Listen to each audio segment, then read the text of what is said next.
That I ask you to stand. We'll begin with the opening prayer, which will be done by Mrs. Hulda Jack, the Administrative Officer of Crime, after which I ask you to remain standing for the National Anthem of St. Vincent and the Grenadines, which will be played by Darren Andrews.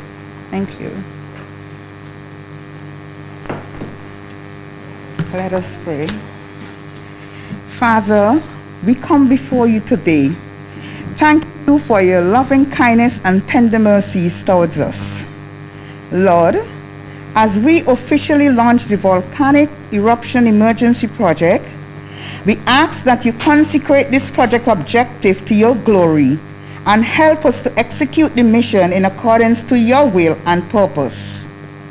Father, we ask for your blessings on the proceedings and the funding agencies, the World Bank, and the European Union. Lord, as the government execute this project, we seek your blessings, guidance, direction, spiritual discernment, and wisdom to all leaders of the events, including the beneficiaries throughout the duration of the project. These we ask in your holy and precious name. Amen.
Thank you very much. Good morning to you, Donnie. Good morning, St. Vincent and the Grenadines, the rest of the Eastern Caribbean, wherever you are this morning. Yes, we're coming Honorable Ralph from the NIS conference room here in Kingstown on the occasion of the launch of the Volcanic Eruption Emergency Project, or Veep. This is being held today under the Caribbean Regional Resilience Building Facility with a collaborative effort of the World Bank Group, European Union, GFDRR, which is the Global Facility for Disaster Reduction and Recovery. Welcome you across the various platforms: VC3 Television, Channel 114, the Agency for Public Information, Channel 116, the National Broadcasting Corporation on 107.5, 90.7 FM, and www.nbcsvg.com, the social media pages of NBC Radio, VC3 Television, and the National Broadcasting Corporation, all bringing you this coverage of this event live from the NIS conference room today. And we welcome you wherever you are, social media, radio, television. Good day to you, and hope you will stay with us for the duration of our broadcast. Our chairperson for this morning's proceeding is General Manager of the National Broadcasting Corporation, Ms. Dion John, and she'll take us through this morning's program here at the NIS conference room. Do stay with us. Good morning, and I wish to welcome you this morning to the launch of the Volcanic Eruption Emergency Project, Veep. The pleasure is mine to introduce to you, to bring the official welcome this morning, Mr. Ricardo Frederick, the Director of Economic Planning. Please put your hands together and welcome him as he comes.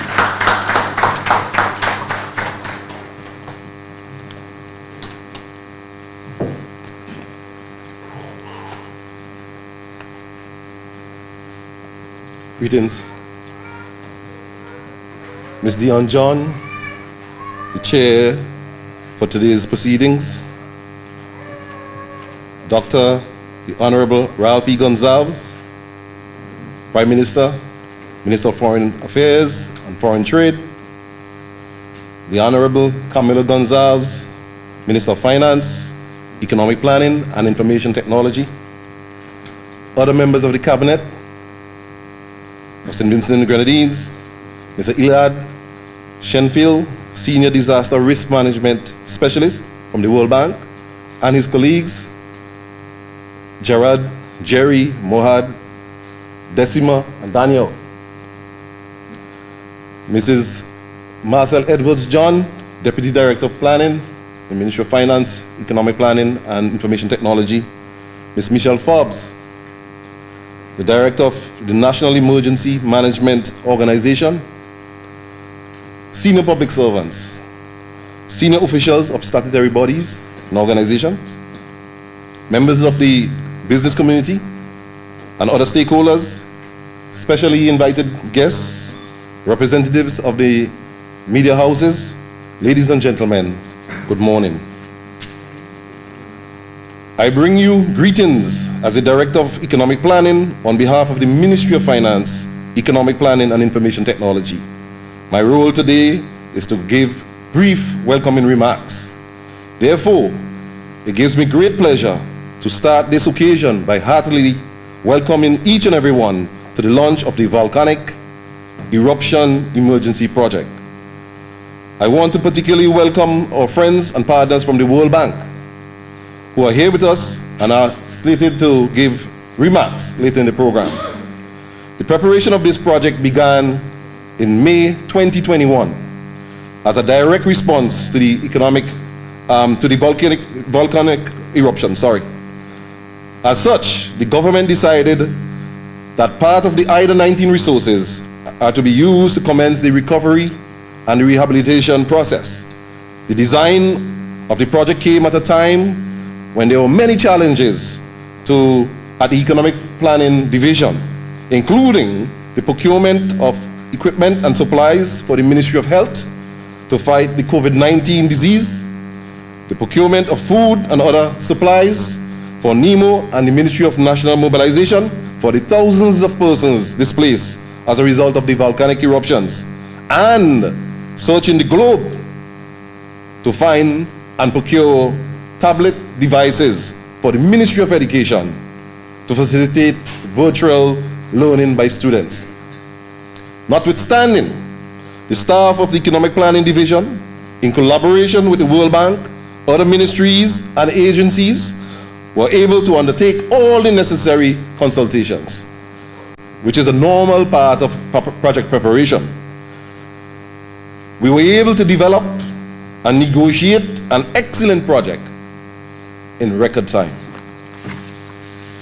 By December of 2021, the project became effective. We had designed a project that will build back better critical services with a duration of 5 years, with resources of $42 million US, 40 billion from the World Bank as a soft loan, and 2 million from the EU as a grant.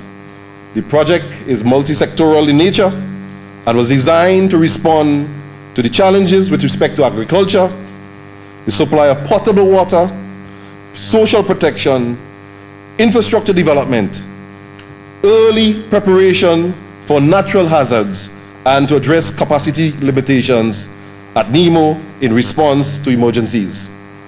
Today, we gather here to recognize the importance of this project to the recovery process, its significance to lives and livelihoods, and the tremendous benefits it will bring to our country.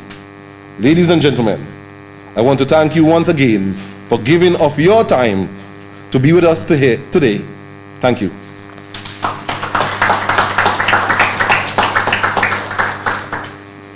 Thank you very much, Mr. Frederick. We've heard that the Veep project was approved by the Board of the World Bank in November of 2021 and became effective in December of 2021. Now, this project is expected to run until 2026. And to give us an overview of the project, I would like to invite to the lectern Mrs. Roxanne John, the Interim Project Coordinator of Veep.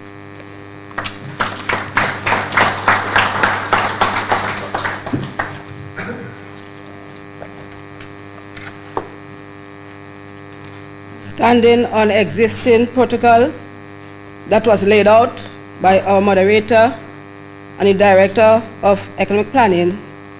Good morning to everyone.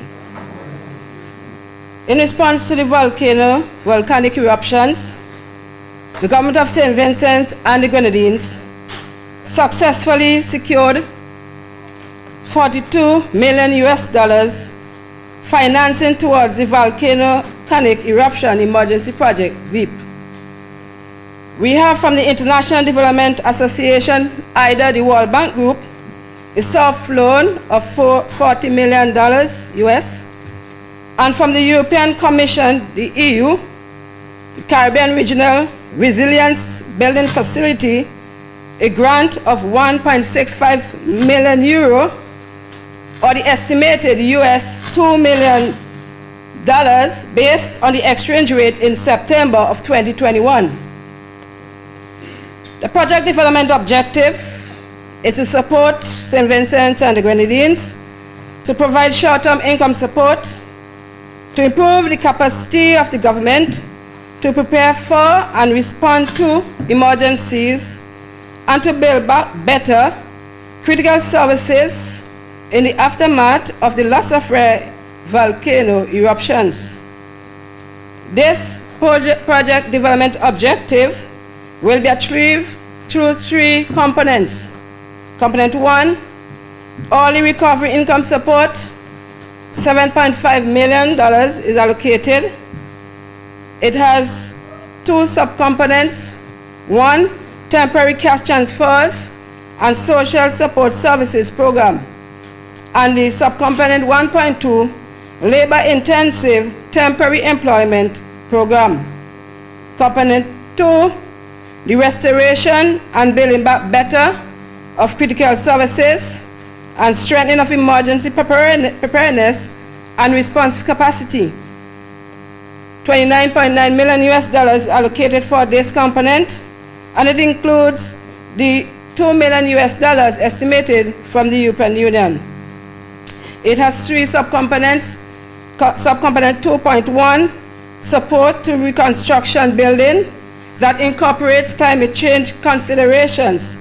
This will support the integration of necessary climate and disaster considerations into technical studies, feasibility studies, and detailed engineering designs of infrastructure interventions and operations, mainly in public utilities, transport infrastructure, water supply systems, agriculture centers, and road infrastructure. Subcomponent 2.2 is the restoration and reconstruction of critical infrastructure services. This speaks for itself. It supports the building back better to help St. Vincent and the Grenadines adapt to and increase resilience to disasters and climate change. Subcomponent 2.3, strengthening of the emergency preparedness and response systems and capacity. This subcomponent aims to improve capacities and prepare for and respond to emergencies. And we have component 3, project management support. $3.5 million is allocated here, and it supports project implementation, payment of project implementation staff, project audit, operation and administrative expenses, furniture and equipment, and environmental and social safeguards expenses.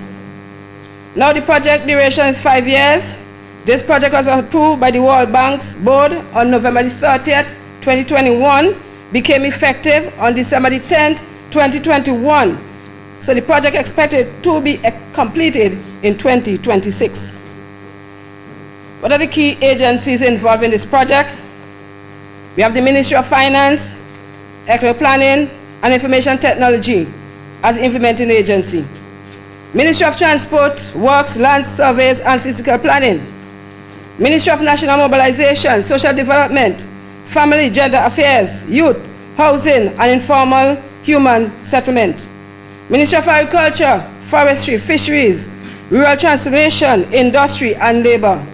Ministry of National Security through the National Emergency Management Office, NEMO. Roads, Buildings and General Services Authority, BRAXA, Central Water and Sewage Authority, the Bank of St. Vincent and the Grenadines. Project beneficiaries, who are they? This project targets the communities mainly affected by the La Soufrière volcanic eruptions, especially in the northern part of the island in the red, orange, and yellow volcanic hazard zones. What are the project impact? At the end of this project, approximately 4,000 households impacted by the volcanic eruption and climate-related events expected to benefit from short-term income support. Approximately 15,000 persons to benefit from improved utility infrastructure, services, roads and bridges rehabilitation. Government is expected to have improved command and control systems in place to better prepare for and respond to emergencies such as volcanic eruption, as well as climate change-related disasters such as hurricanes. Water system rehabilitation and or augmented in accordance with climate and disaster resilience improvements and practices with operational capacity restored. Now this project must be mindful of the environmental and social safeguards. And so, in the execution of this project, the Ministry of Finance, Economic Planning and Information Technology must be familiar with the World Bank's safeguards policies and is responsible for the preparation of the environmental and social instruments for the project implementation and compliance of the environmental and social framework. What are these instruments? The Environmental and Social Management Framework, Environmental and Social Commitment Plan, Resettlement Policy Framework, Stakeholder Engagement Plan, Labor Management Procedures, the Grievance Redress Mechanism. All these documents have been disclosed on the government website page and on the Veep webpage, veep.gov.vc. Finally, the composition of the project implementation team includes the project coordinator, procurement and contract management specialist, procurement assistant, financial management specialist, project engineer, environmental focal points and a environmental specialist, social safeguard focal point and a social safeguard specialist, project officers, communication officer, monitoring and evaluation officer. On behalf of the Economic Planning Division, we just want to thank everyone for their support thus far for this project. And we look forward to greater support from you as we endeavor to see a successful completion of this very important project. Thank you.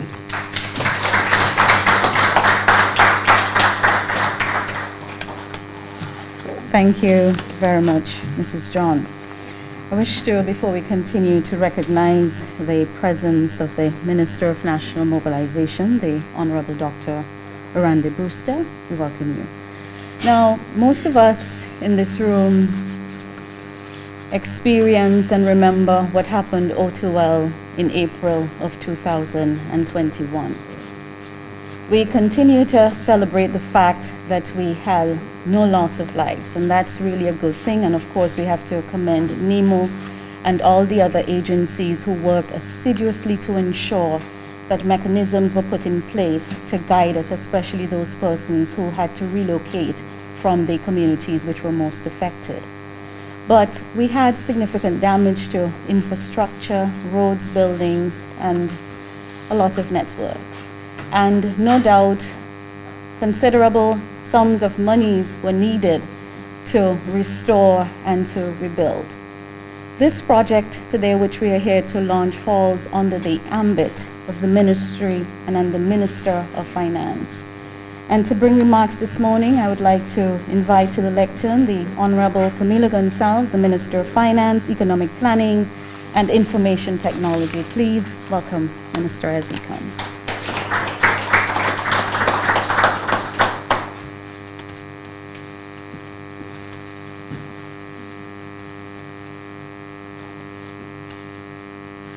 Good morning. I'd like to recognize, first of all, our friends from the World Bank and the European Union, obviously our Honorable Prime Minister, and the other ministers here, Minister Brewster, who plays an important role in this project.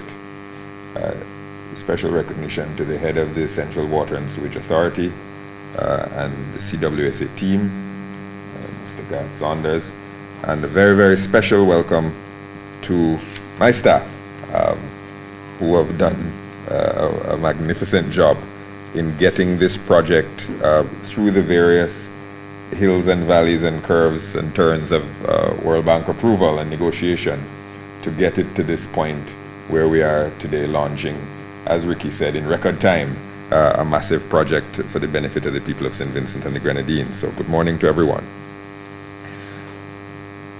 Let's go back a year, because I think a lot of people in St. Vincent and the Grenadines,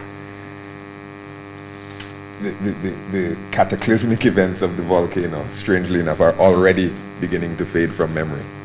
And part of that, I think, is to the credit of the Honorable Prime Minister and the recovery efforts that have taken place. And part of it is just that history is that long these days. Things fade from memory quickly. But in April of last year, the La Soufre volcano exploded 32 times. And it expelled over 500,000 tons of ash and debris across St. Vincent and the Grenadines, as far as other Caribbean countries. If you talk to the Bajans, sometimes you wonder where the volcano was, because they talk about the volcano as if it was in St. Lucie. We had, as a nation, to come together to evacuate 1/5 of our population. And we had to then shelter and house that evacuated population for over 6 months. And when people returned to the red and orange zones, gosh, houses were destroyed. Well, we're currently trying to repair or replace over 700 homes in the north of the country. Farmers' lives were completely devastated because the red zone, as we know, and our agricultural belt overlap almost perfectly. Where are our farmers? They're in the red zone. Where is our food security? It's in the red zone. And the impact of the volcanic eruptions from a financial perspective, from a social perspective, were absolutely massive. Loss and damage was estimated preliminarily, and those numbers, if we did them now, would be higher. But the preliminary estimates of loss and damage were 635 million EC dollars. And what we initially thought were 400 destroyed homes became 700 destroyed homes. And think of the farmers. Let's just do a little math real quick. The volcano erupts in April. Farmers lose their crops and therefore lose their livelihoods. They're then evacuated south, where they spend 6 months in shelters, from April to September, when the all clear was lifted. So they lose their crops, and then for 6 months they can't plant anything because they're living in a shelter. So that's another 6 months of income gone. Then they return home and see their land covered by 2 or 3 or 4 feet of ash.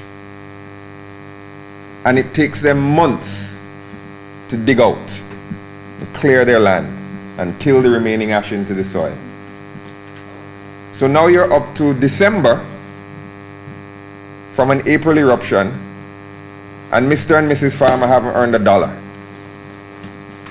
And they lost their crop that was in the ground when the volcano erupted. And then Mr. and Mrs. Farmer plant. And if you're a banana farmer, Prime Minister will know better than me, but if you're a banana farmer, it's going to be 9 months between planting and reaping and earning $1. So if you do your math, you're 6 months in a shelter, 2 months cleaning up, 3 months probably, 9 months for you to harvest. That's 18 months that elapse before you can earn a single dollar. And you lost your prior crop. So that's also money gone, investment gone. And agriculture is the lifeblood of the north of our country. The social fabric of St. Vincent and the Grenadines was rent asunder by this volcano. And people are still, today, haven't earned their first dollar since the volcano erupted in April. And people still today don't have a roof over their head that they can call their own since the volcano erupted in April. That's the magnitude of what we're talking about. Old people will tell you about the 1979 eruption and how cataclysmic that was. But scientifically, this eruption was bigger than that one. They have something called the Volcano Explosivity Index, which is sort of, we're all familiar with hurricanes, category 1, 2, 3, 4, 5. They have categories for volcanoes as well. And each category is 10 times bigger than the one before it. So a category 3 is 10 times larger than a category 2, and a category 4 is 10 times larger than a category 3. The 79 volcano had an explosivity index of 3. There's a category 3 eruption. This one was 10 times larger. And the impact in many ways was probably 10 times greater. So tremendous displacement took place. And immediately we had to reach out to our partners to see what could be done to help us fill this $635 hole. $635, wish it was $635. $635 million hole that was created by the volcanic eruptions.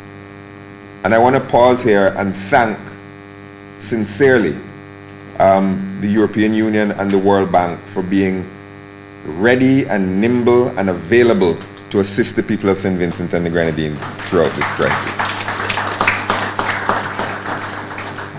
We had, with the World Bank, previously negotiated something called a CAT DDO, which allowed us to set aside part of our allocation at the World Bank. This is pre-volcano, in the event of a disaster. And we set aside $20 million to do that. And initially when we were doing it, we were thinking $20 million US. We were thinking that this is a hurricane response measure. But the volcano erupted. And within 2 days, we called the World Bank. We said the volcano has erupted explosively. As you remember, it was bubbling for a while, effusively. We said the volcano has erupted explosively. We need help now. We need to draw down on our $20 million CAT DDO. And within 2 days, that money was in our account. And I want to thank the World Bank first for that. And then we got on the phone with the World Bank and we said, look, we have a number of little projects ongoing. We have a lot of things that we have planned to do that we haven't started doing yet. Can we start to move some of this money around? Can we use emergency components of various projects to get $1 here and $1 there? And the World Bank was, again, very, very accommodating, very, very supportive, and they displayed tremendous flexibility and solidarity. And then we said we need to come up with something comprehensive within the limits of our capacity to help us to recover from this cataclysmic event. And that's where the Veep project was born. And again, the flexibility of the World Bank, the willingness for them to engage with stakeholders, the the cooperative spirit of their negotiation with us, because the negotiations went back and forth for a while, but they were always very cooperative, ended up with us having this $42 million in partnership with the European Union, or in EC dollars, $113 million to help to address this $635 million hole that we found ourselves in after the volcano erupted. And as Roxanne indicated, it's divvied up between some early response and early recovery initiatives, and then restoration of critical services and infrastructure, and capacity building and preparation for future disasters. And it's a very well balanced and well coordinated program that we've come up with here. On the cash transfer side, think again of all those farmers I told you about. Think of not just the farmers, but the people in the economy of the North. Because if you have a little shop and you usually sell your products to those same farmers who now have no money, you're also in a spot of bother. And if you rely on the farming economy tangentially to earn a living, you are in trouble. But you still have bills to pay, and you still have to live. And the cash transfer program that was envisaged in Veep and implemented in large measure by the Minister Brewster in partnership with our ministry has been absolutely transformative, revolutionary. Those of you in St. Vincent and the Grenadines know that when the government usually disburses money, cash assistance, there's a big sort of lineup at a police station or a community center somewhere, and everyone is getting this cash in their hand, and it's a security challenge. It can be a little embarrassing for some people. There are other logistical challenges. In record time, the World Bank, Minister Brewster, Roxanne and Ricky and the team came up with the cash transfer program by card, by debit card. So now, seamlessly, people get the support, and the support is based on a variety of factors. There's means tested and size of your family and other things. Monthly and automatically on their card. And then they can go at their convenience and withdraw $50, $100, $500, $600, depending on what it is, and use that money to address the needs that they have. Obviously, it can't keep them by itself afloat, but it's a significant contribution to the lives and livelihoods of people. And we started by saying it would be $11.5 million. It looks like we're going to end up closer to $12 million for this component, to 4,000 families in the red and orange zone of St. Vincent and the Grenadines. And over the life of the program, and on average, you're going to be talking about close to, therefore, $3,000 per family. And this has never been done before in the history of St. Vincent and the Grenadines in terms of support to families. It's magnificent, it's revolutionary, it's holding people together, and it's going to be transformative going forward, because now there's a policy by which regular social assistance programs can be implemented in a similar manner. So it has taught us as well how to make these sorts of things more efficient. Never been done in the Caribbean before, and I'm really proud that this project has come, this component of the project has come together so quickly and so effectively.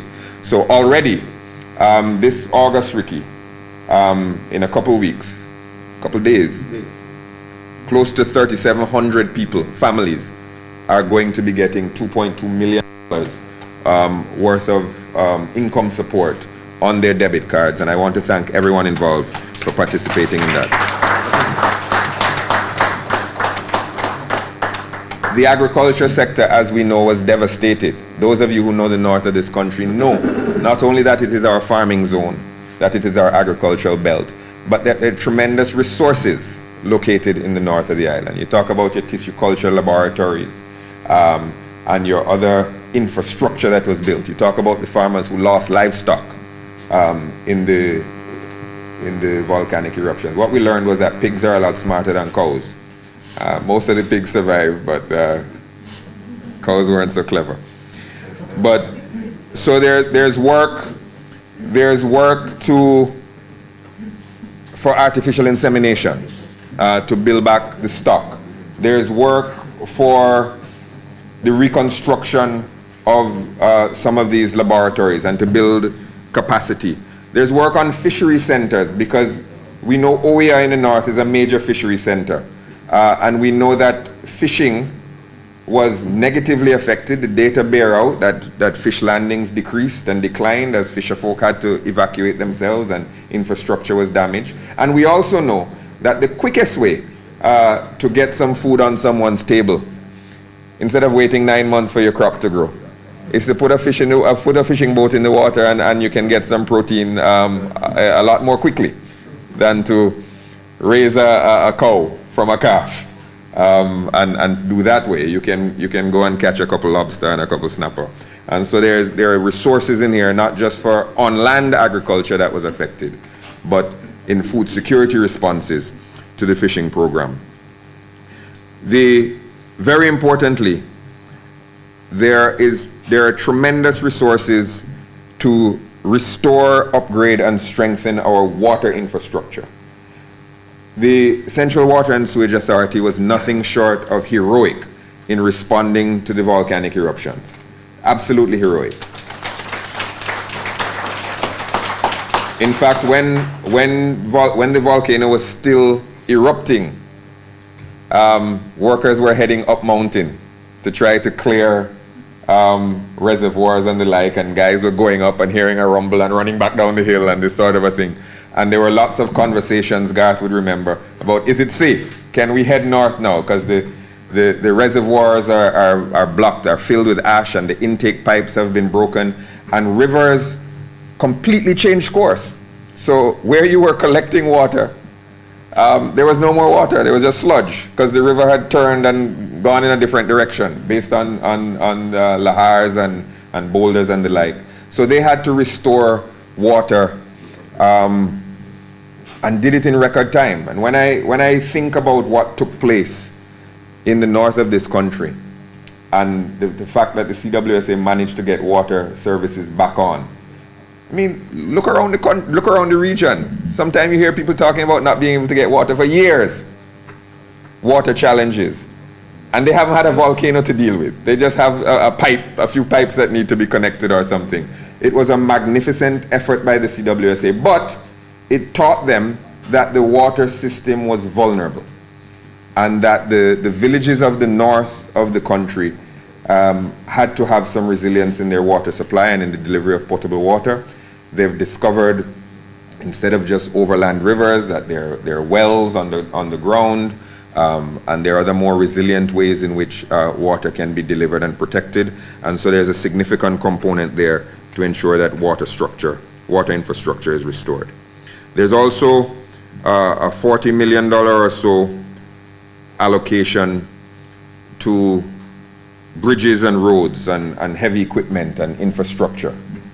That 500,000 tons of ash didn't get up and walk away by itself.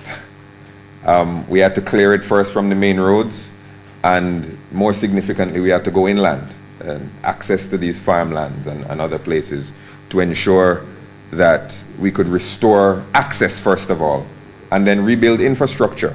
Those of you in St. Vincent and the Grenadines knew that right after the volcano, you started seeing these videos of people not being able to get across various rivers in the north of the country.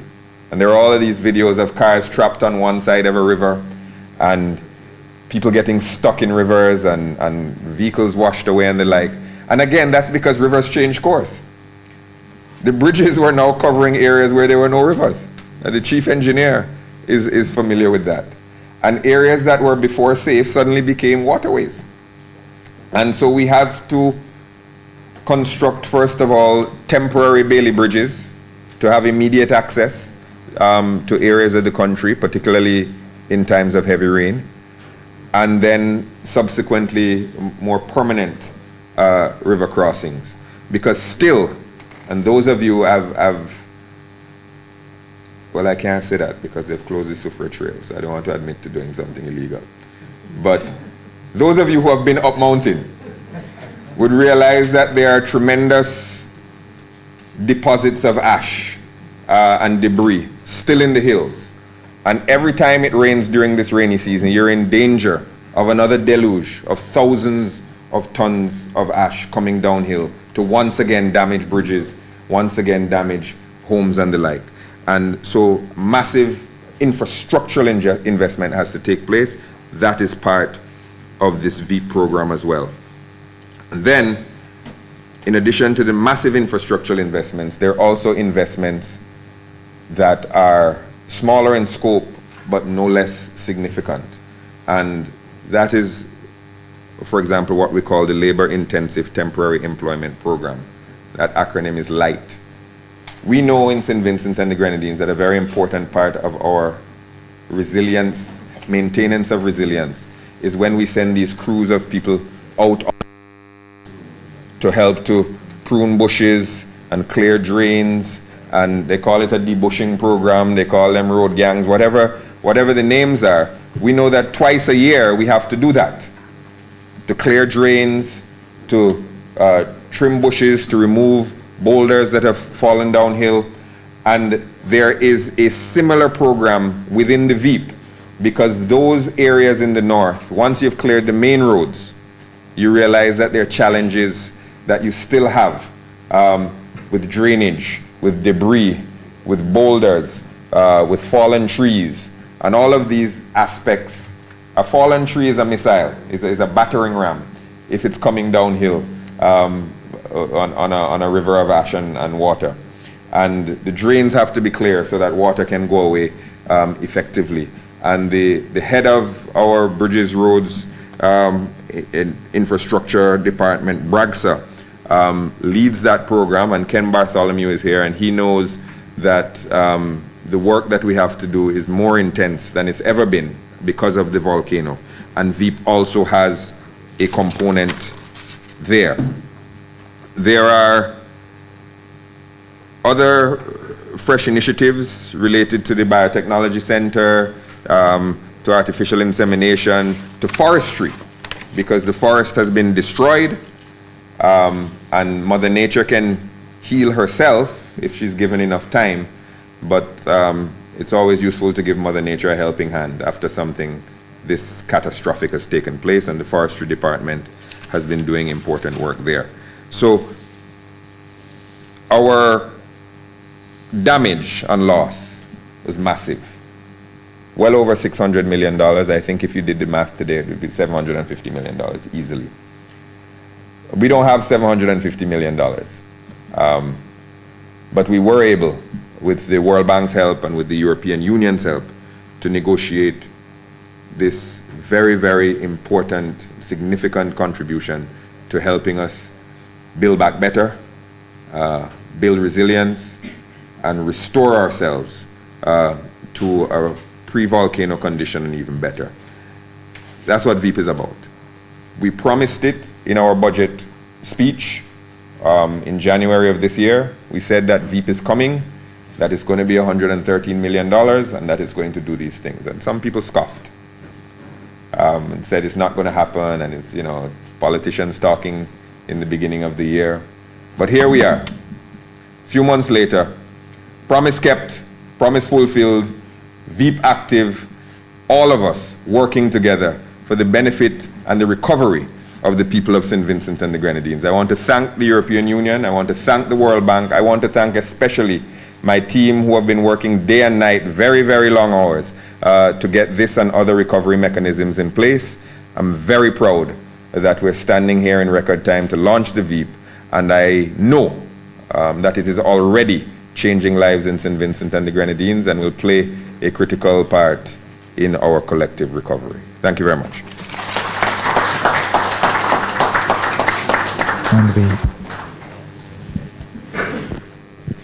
And we just heard there from the Minister of Finance, Economic Planning and Information Technology, the Honorable Camilla Gonzalez. And in case you're just joining us, this is live coverage of the project launch for Volcanic Eruption Emergency Project Veep. It's taken place at the NIS conference room, and today this is being done in collaboration with the European Union, the Global Facility for Disaster Reduction and Recovery, and also the World Bank Group.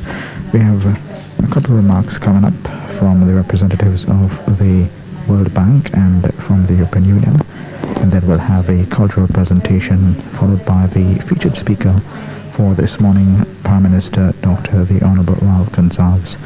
We welcome you wherever you are on the various social media pages of NBC Radio, VC3 Television, and the API.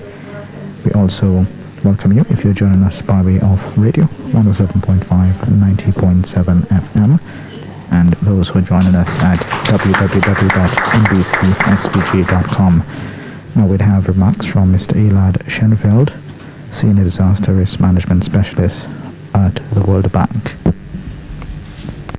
Good morning, everybody. I think that we already know who is in the room today, but I will still mention the Dr. the Honorable Ralph Gonsalves, Prime Minister, Honorable Montgomery Daniel, Deputy Prime Minister and Minister of Transport, Works, Land, Physical Planning, Honorable Camilo Gonsalves, Ministry of Finance, Economic Planning and Information Technology, other members of the Cabinet, Mr. Edmund Jackson, Director General of Finance and Planning, Mr. Ricardo Frederick, Director of Economic Planning, Mr. Edson Ned, Permanent Secretary, Ministry of National Security, Ms. Roxanne Jones, Project Coordinator, Ms. Michelle Forbes, Director of NEMO. Ladies and gentlemen, on behalf of the World Bank, Ms. Lilia Bonchik, Country Director of the Caribbean countries, Mr. Denis Buskovsky, Country Representatives of St. Vincent and the Grenadines, my co-task team leader, Jared Mercadante, I feel honored to be here today and speak at this very important event. Minister Camilo Gonsalves talked about the spirit of the World Bank. In this context, I would like to talk about the spirit of St. Vincent and the Grenadines from my perspective. Back in April 2021, before we even started working on the Veep, and when there was very little that we knew about the situation, there was a lot of uncertainty on how the situation will evolve, I met by a chance a young guy from this island in Washington, D.C.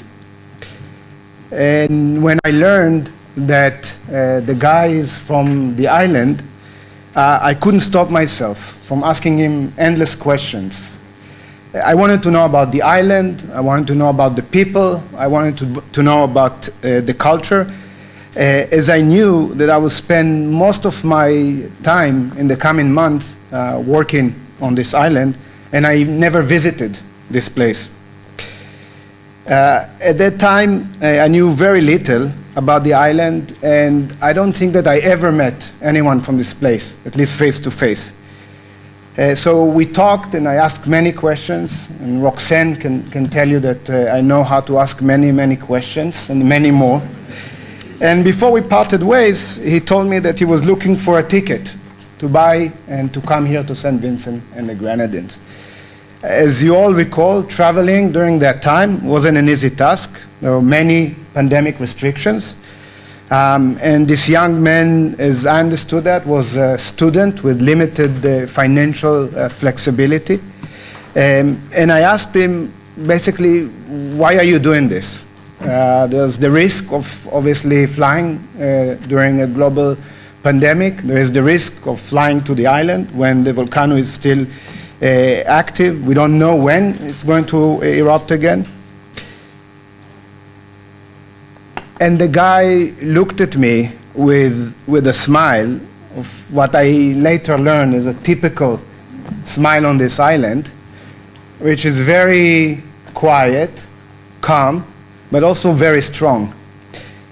And he told me, because I want to help my people.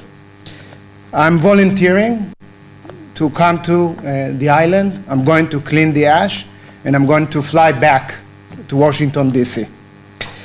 And at that moment, I felt that I learned some of the most important things that I needed to learn about this great nation. You see, working in development, you understand that there can't be development without resilience. And resilience is not only about infrastructure, it's not about systems, it's not about institutions. Resilient is about the human spirit. It's about hope. It's about togetherness, it's about social solidarity. And it's about faith despite all challenges. And there is no World Bank loan or EU grant that can build the resilience of a nation. Before I came to speak here, I had a chat with the Honorable Prime Minister Gonzalez, who taught me a new word, respair. For me, it was a new word, and it's about fresh hope. And more than this, for me, respair is about the combination of the resilience that we are dealing with through this project and the resilience which is the spirit of this island. When we started working on the Veep back in May, many of our team members, including myself and my co-task team leader, never visited the island. And we never met face-to-face with the government officials that were appointed to work with us on this project. Nevertheless, we always felt welcome, we felt trusted. Our government counterparts treated us with patience, especially tolerating our mispronunciation of some of the sites on the island that we never visited before. And in no time, we found ourselves working together as one team. As the Honorable Camilo Gonzalez mentioned, working day in, day out to prepare the project. The Veep is not a simple project with its financial infrastructure. We have different funding sources. There is multi-sectorial nature of the program. We're working with 5 different line ministries. The project includes innovative approaches to disaster recovery, preparedness and response, and of course the flexibility aspects that are included in this project. All of this creates a project that is quite complex, quite innovative. But despite the significant complexities of the project, working together, the government and the bank, we were able to prepare the project in record time. And we referred to it several times during this launch today. It took us 2 months from the moment that the government sent the letter to the bank to prepare the project until we had the project ready. It took us a few more months to take it to the board, but this is the bureaucracy of the World Bank. This is not the responsibility of the government. But think about it. Team that never met before, some of them never visited the island, working together remotely, virtually in the virtual world, and are able to prepare a project in two months. This is unheard of. And in fact, the World Bank Vice President for the Latin America and Caribbean a few weeks ago announced that this project won the Vice Presidency Award for a project during the last year that the project took to the board, the government bank took to the board. And this is among 70 nominations from across the region. So from across 70 projects that went to board during the same year, the Veep won the VPU award. And this is based on the World Bank core values of impact, integrity, respect, innovation, and teamwork. This is an impressive achievement, and it's due in no small part to the commitment, professionalism, the excellence of our government counterparts. I remember that a day before we went to negotiation, the Honorable Prime Minister Gonzalez asked us to meet with him. It was Dennis, the country representative, and myself, and the message was very clear. This project must address the immediate needs of the most vulnerable communities.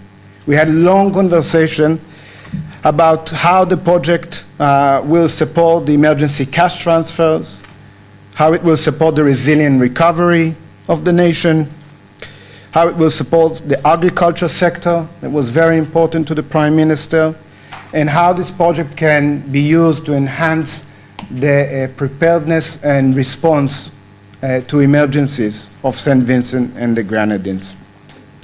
And only after that conversation did we receive the go-ahead to continue and negotiate the project. And today I stand here and I can say that we achieved this goal. That the most vulnerable people, those who are most at need, are already benefiting from the activities of our project. I would like to conclude by quoting a metaphor oftentimes used by the Honorable Prime Minister Gonzalez, if you allow me, please.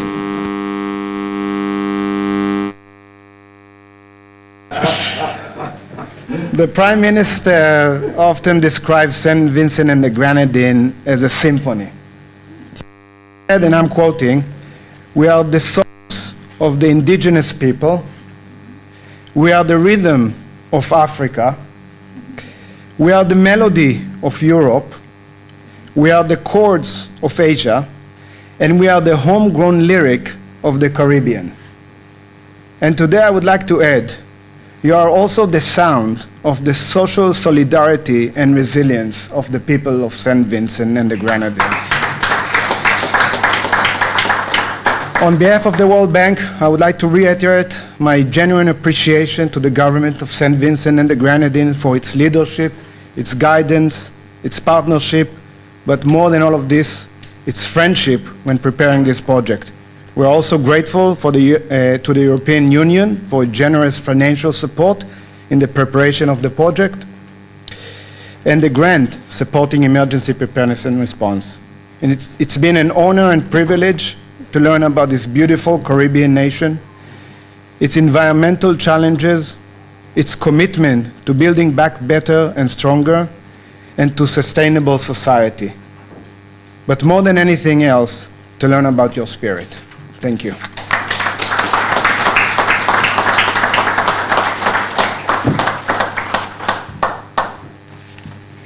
Thank you very much, Mr. Schenfeld.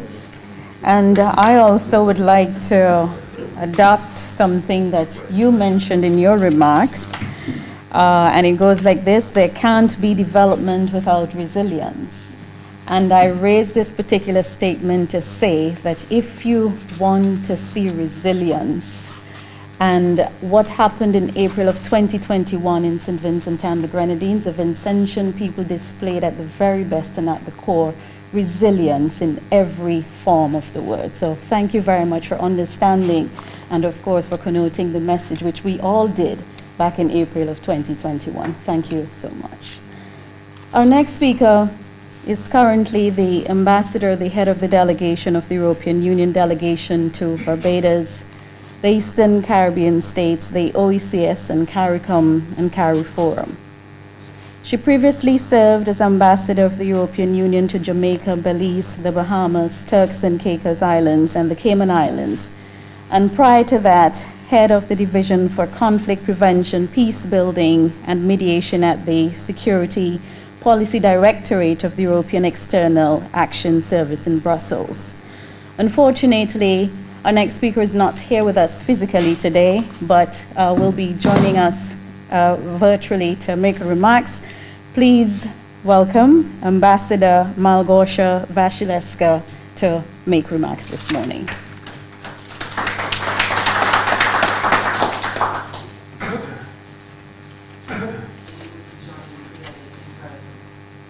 There is no need to record in this assembly that Caribbean countries have a history of dealing with large shocks.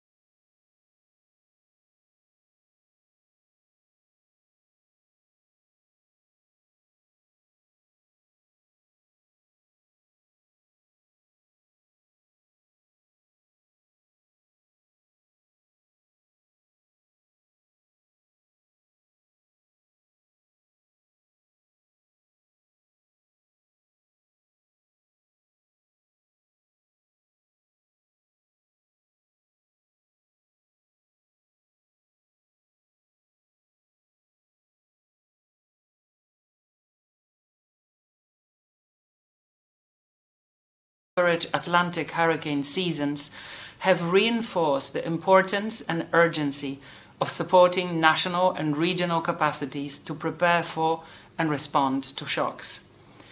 The European Union continues to prioritize improving the resilience of Caribbean countries and assisting populations at risk to face the consequences of climate change and natural or human hazards. From St. Vincent and the Grenadines to Ukraine, resilience makes the difference between continuation and abandonment, between success and failure, and most importantly, between life and death, whatever adversity we are confronting. In the European Union, we have been investing in this area for a long time and through various initiatives, including allocating 300 million euros for reconstruction and building resilience after the 2017 post-hurricane pledging conference in New York. We continue to deliver this support according to our promises and expectations. The Regional Resilience Building Facility implemented by World Bank is part of this overall package and contributes to the support of the Volcanic Eruption Emergency Project. This 28 million euro facility has already contributed to the rollout of 25 projects across the region to improve resilience in key sectors. The facility also helps to leverage more than 700 million euro in loans from World Bank. It has also increased the financial protection against disasters and capitalizing the Caribbean Catastrophic Risk Insurance Facility. Beyond the facility, we recognize that the new challenges experienced in the Caribbean call for more consistent approaches to resilience, which depend on stronger institutions, robust analytics, and transparent prioritization. Indeed, we need to put new mechanisms in place before a disaster strikes to protect lives and livelihoods. This is the objective of the Volcanic Eruption Emergency Project. This project is exemplary of our continued partnership with the government of St. Vincent and the Grenadines and the World Bank. It aims to support national institutions to serve citizens better by preparing them to respond to disasters and by ensuring more safety and less disruption in their life. We are of the view that this project is coming at the right time as we begin a new partnership with the country for the next few years. Together, we will continue to identify and prepare investment projects in key sectors such as infrastructure, food value chains, transport, community resilience, and tourism, and we seek to leverage investments for physical vulnerability reduction and adaptation. The project will be instructive in helping us to build strategic solutions with the Caribbean countries to cope with the challenges posed by climate change and hazards affecting the region. I want to take this opportunity to congratulate the government of St. Vincent and the Grenadines and the World Bank team for the solid preparation of this very promising Volcanic Eruption Emergency Project, and I wish you all full success in the implementation. Thank you.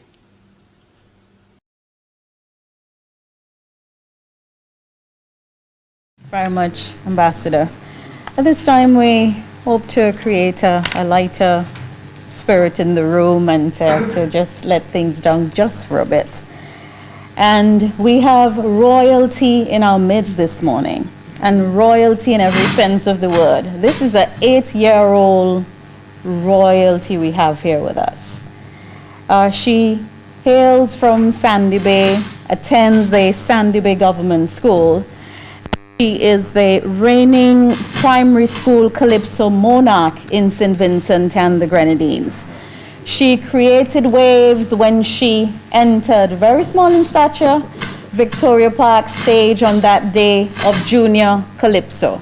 Now, she just shared a secret with me, and I'm not supposed to share it with you, but seeing that we're all friends, I'm going to tell you anyway. She told me that she's scared, and I said, well, me too. So I am going to ask you to give your biggest applause so far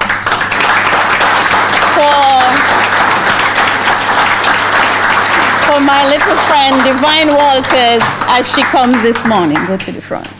Good morning. morning, everybody. The midnight,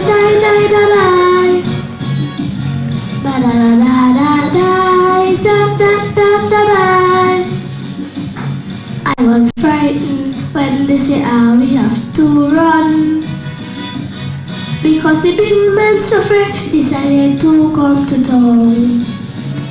It was not easy on we the little children. Life as we know it just came to an abrupt end. Was on and was on. Please run down to home. The man ain't making joke before the fire if you see smoke. Don't ignore the call. Ashes start to fall. And when the rain came down, they followed the red zone gone. Tumbe die die die die. Ba la la la la die da da da da die. On some heroes like Seraph and Uncle Richard. If it wasn't for them, we would have been caught in bed. They found Nemo in time for the eruption. Luckily for us, they had a disaster plan. Was on and was on. The money.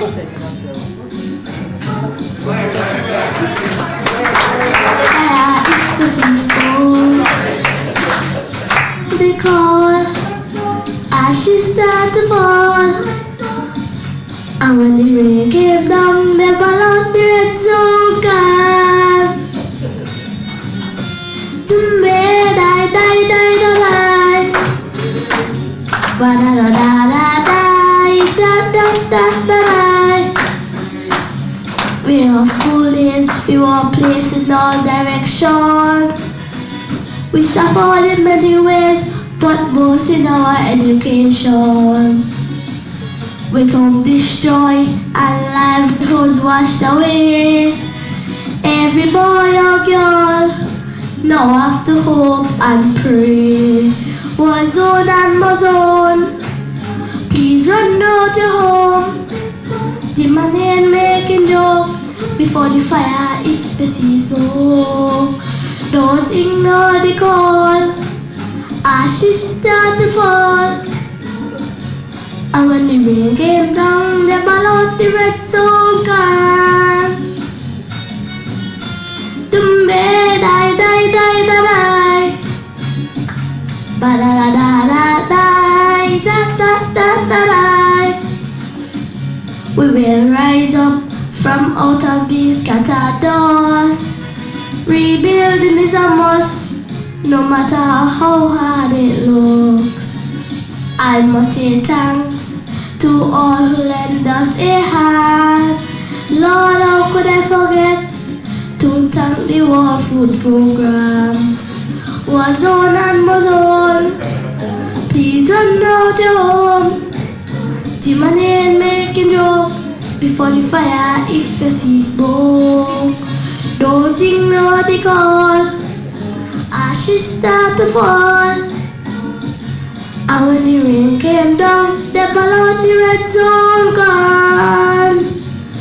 Thank you.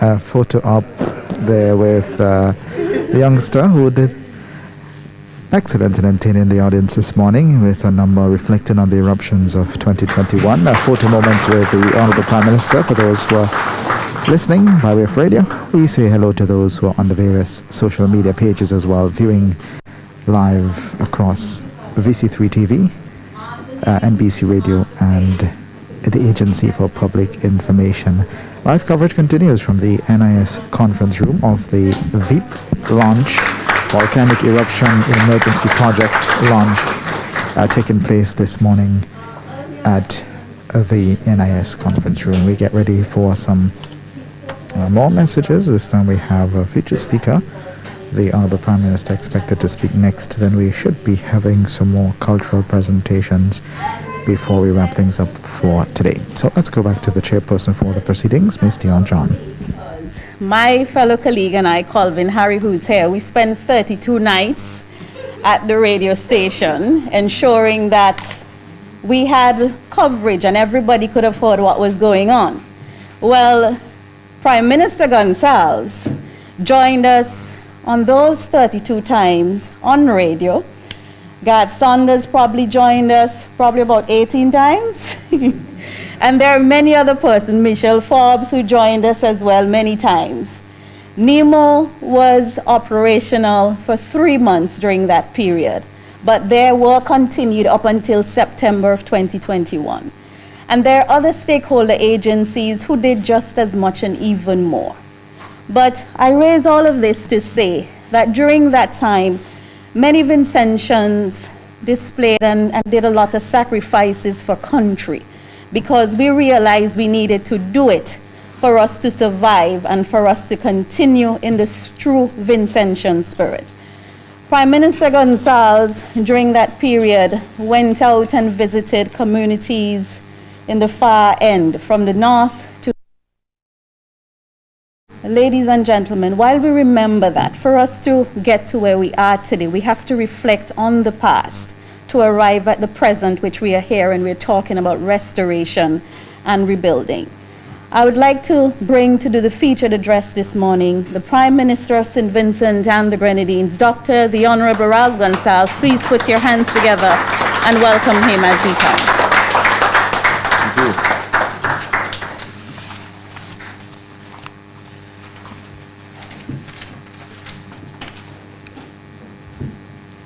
Madam Chairperson, our cabinet colleagues, the representatives here from the World Bank and from the European Union, and I greet Her Excellency, the Ambassador of the European Union, distinguished public servants, other specially invited guests, ladies and gentlemen.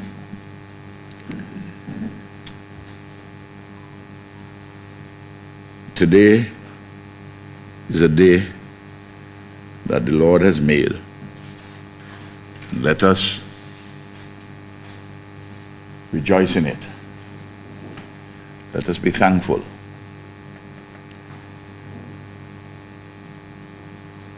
Weeping may endure for a night, but joy cometh in the morning. The history of the northeast and northwest of St. Vincent and the Grenadines, the areas immediately affected by the volcanic eruptions of April 2021. The areas northeast and northwest have a very special place in our collective consciousness. When the British arrived here in 1763 to commence their process of conquest and settlement as a consequence of the general carve-up of countries in the Eastern Caribbean between Britain and France as codified in the Treaty of Paris of 1763. This country, which we call St. Vincent and the Grenadines, the British called it St. Vincent, and we added the Grenadines after independence. But it had always been St. Vincent and the Grenadines. The indigenous people, the Kalinago and the Garifuna, variously called it Hairuna, Yulu and the Bagos, or Yuremin.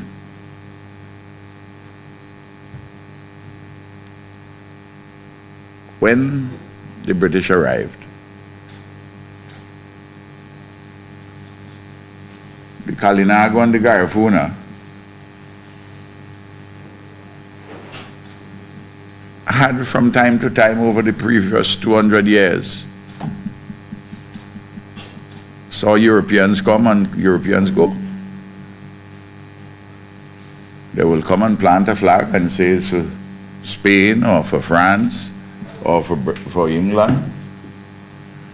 But the land, the landscape and seascape were held in common by the indigenous people. So they came by, they went, the place was wooded, mountainous, fairly inhospitable, not with a lot of flat land like Barbados and Antigua and St. Kitts and Jamaica, for example, in which British plantation slavery had been established from the early to mid 17th century, from the 1625 to 1655 in Jamaica, 1625 in St. Kitts and Barbados and so on. But this time, when the British came, it was different. They intended to stay. And they brought with them more administrators, well, a set of administrators. They brought with them more men in arms. And of course, as you'd expect, for that time, they brought the state religion, starched Anglicanism. Some had the gun, some had the pen, and a few others had the Bible. Well, the British made a mistake in 1764. 1 year later, they said that all the land belonged to the British Crown. Then all hell break loose. Because you can't leave London, Cambridge, Oxford and Manchester and come here. And we here for so long, owning our land in common, he said, it belongs to you. We will fight you. And in 1764, there began a guerrilla war, which lasted from 1764 until 1795, when the resistance of the Kalinago and the Garifuna was defeated. After the Right Excellent Joseph Chatoyer, paramount chief of the Garifuna people, was ambushed and killed by British colonialism.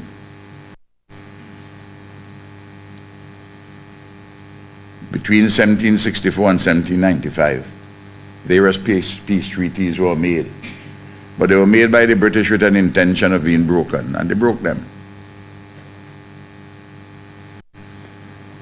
And resistance was defeated. Large-scale genocide was carried out against the Kalinago and Garifuna people. And then they took over 5,000 of the indigenous people and put them on an island called Baliso, not too far from here, part of St. Vincent and the Grenadines. Within 6 months, half of them died. The only animals could survive on Baliso were lizard and iguana, because talk about resilience. Lizard and iguana. There's no water, no food. And the other half, they forcibly transported to Roatan Island in the Bay of Honduras. Along the way, 226 of them died. Roatan Island also now is a tourism island. But at that time, only lizard and iguana could survive there. But from there, the forebears of this young lady, this child whom you saw, Sam, forebears, moved from Roatan Island to British Honduras, what is now Belize, to Honduras. Some went to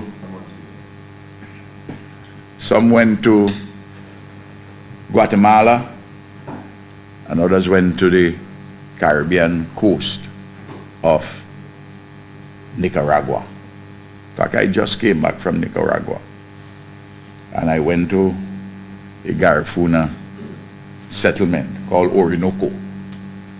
But there are several others, not just Orinoco. There is Marshall Point.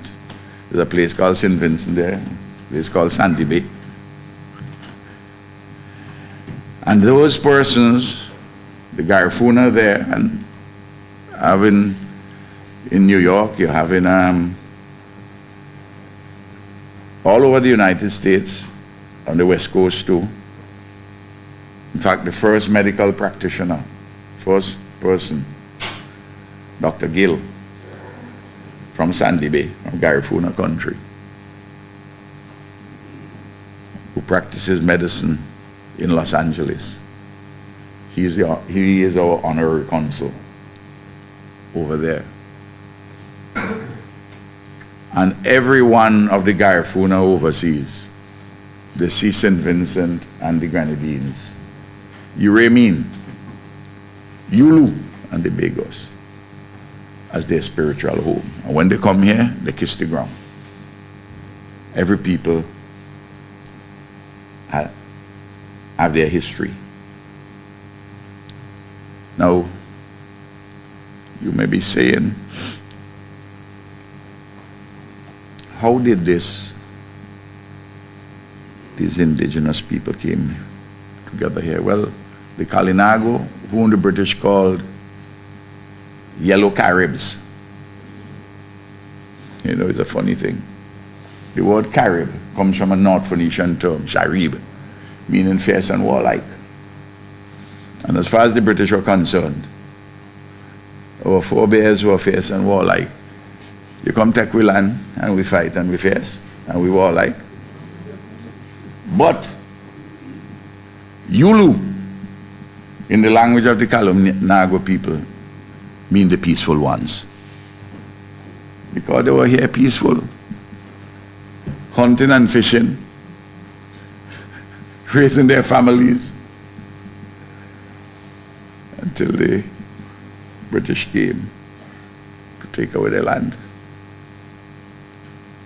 But you know, something which a lot of people don't appreciate and understand. The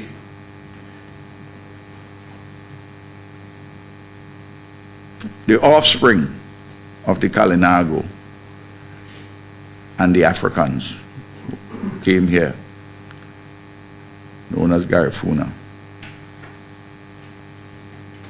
Persons assume that those who came first. How is it that the British came in 1763 and they established sugar plantations from 1764 onward, and the first set of slaves came here in 1764? Where did the Africans come from? Well, there was a shipwreck in the 1670s with slaves. And most of them came nearby, and most of them swam ashore. And the intermarried and they had children. The Garifuna. And slaves ran away from Barbados.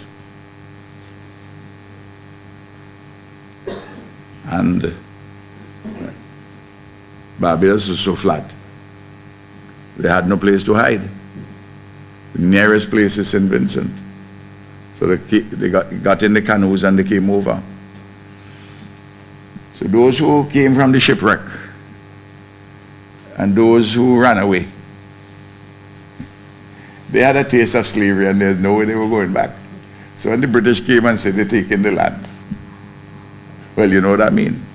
We're fighting you because we ain't allowing you to put us back in slavery. And I'll tell you this, the Kalinago and the Garifuna in this country, by fighting, they ensured that they were never enslaved.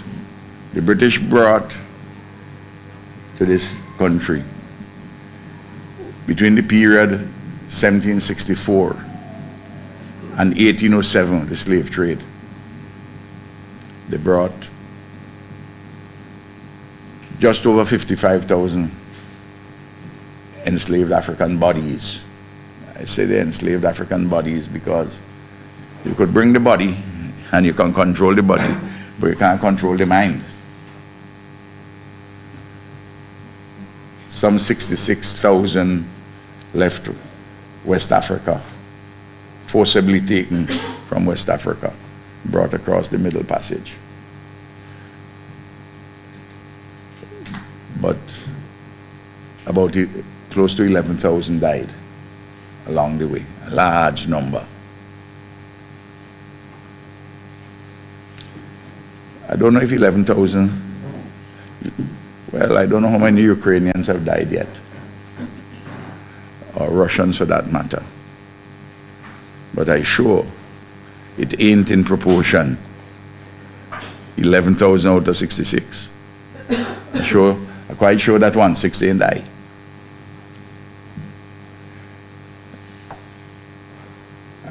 I don't like the Ukraine one, we don't approve of it, because on the very day when President Putin carried out what he called his special military operation, I was in Doha. I was in Doha, and I wrote him a letter from there, giving him our position and telling him that I think he's making an error, a strategic error, serious error. It's going to affect all of us terribly and open the gates possibly to Armageddon. He replied through Foreign Minister Lavrov. But that's a different story, but I only say that in relation to the value of lives. And that's why, despite the modern day partnership between the European Union and ourselves, for which we are grateful, and ourselves and the British, for which we are also quite grateful, there's a gaping wound, and it has to be healed, and there has to be reparations for native genocide and the enslavement of African bodies. And I want, even as we give thanks to all those who are helping us now, I say we have to correct that historic wrong.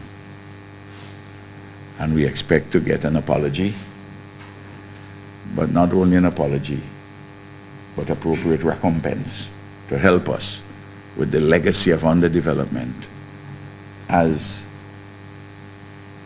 generated, as engendered by native genocide and the enslavement of Africans in our country and in our region. I make that particular demand not with any spirit of confrontation, but I make it in the spirit for our friendship to grow stronger and for the linkage between us to become more perfect. The Archbishop of Canterbury supports what I'm saying. And if the descendants of those who had brought the Bible could agree with me on this, I don't see why the powers that be in the capitals of Europe, particularly in London, can't agree. But when the genocide of the Kalinago and the Garifuna was carried out, they then marooned the people, largely in the north of the country, northeast, on 238 acres of land. They also had some on the northwest. The place what is called Duvalley Point, where Château's second in command was Duvalley.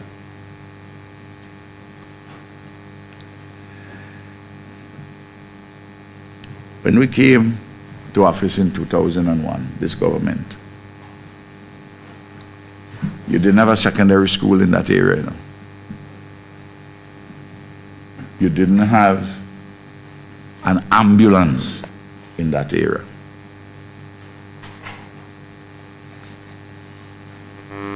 Now, it is true that since universal adult suffrage in 1951, that successive governments have sought in a number of ways to do what colonialism never did, to try to develop the area. But for us, it was central to our own integration as a nation, coming to full citizenship for everybody in practical terms, because you can have citizenship theoretically, but if there is no equity, you can't have proper oneness and proper unity. You know, there was to get from the southern part of the northeast, affected mainly by La Soufrière.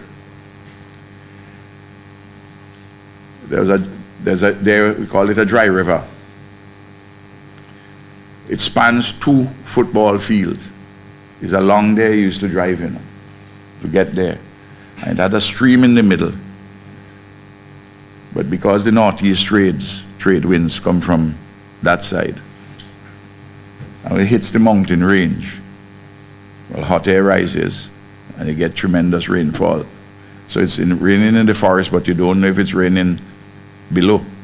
And then you may be crossing the riverbed, either walking, it's 2 football field wide, or by a vehicle. The vehicle had to be a high vehicle because it's rough terrain and the flow of the river. All of a sudden, there's a flood and you get washed into the sea. In 2007, we opened a bridge. We built a bridge across that span and contributed greatly to the development of the area. And the previous government, the European Union, had helped with some land reform. And of course, in our time, the European Union assisted with the Windward Highway, the European Union and the Caribbean Development Bank. So, well, the European Union had a grant, a soft loan from the Caribbean Development Bank. And over the last 20 years, before the volcanic eruption, because of this, the roadway, the bridge, and the secondary school, and enhanced services of all kinds, you saw beautiful houses being built because now the banks could be involved because they have a particular value, because you can have access. A lot of houses are destroyed and we are rebuilding. I know this doesn't cover, this Veep program doesn't cover houses, it can't cover everything. And we're very grateful for this loan of 113 million EC dollars. And I'll talk a little bit about the components so that through this medium we can get the information out to the people as to all what this money will be spent on.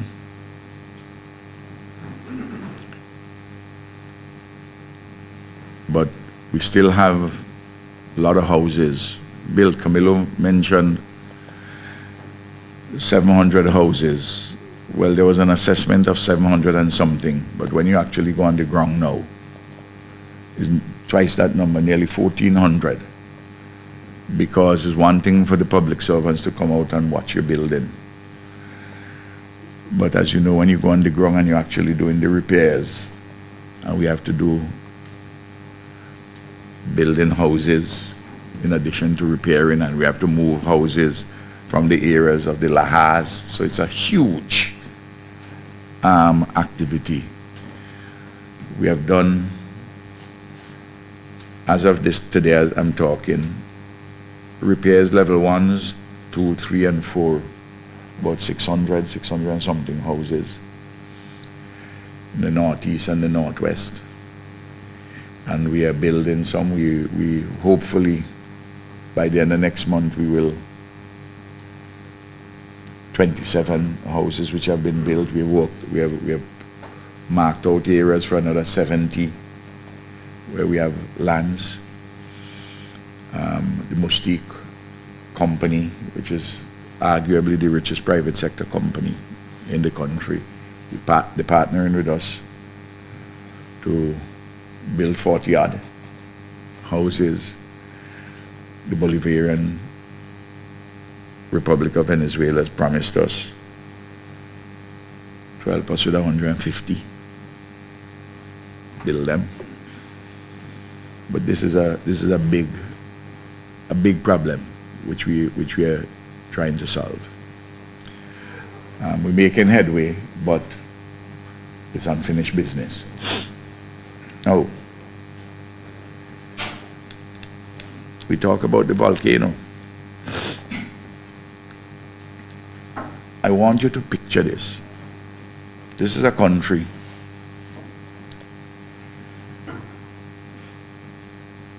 which has a lot of historical problems arising from underdevelopment and from the history of colonialism, from native genocide, enslavement of African bodies. My foreparents were brought from Madeira as indentured servants between 1845 and 1850.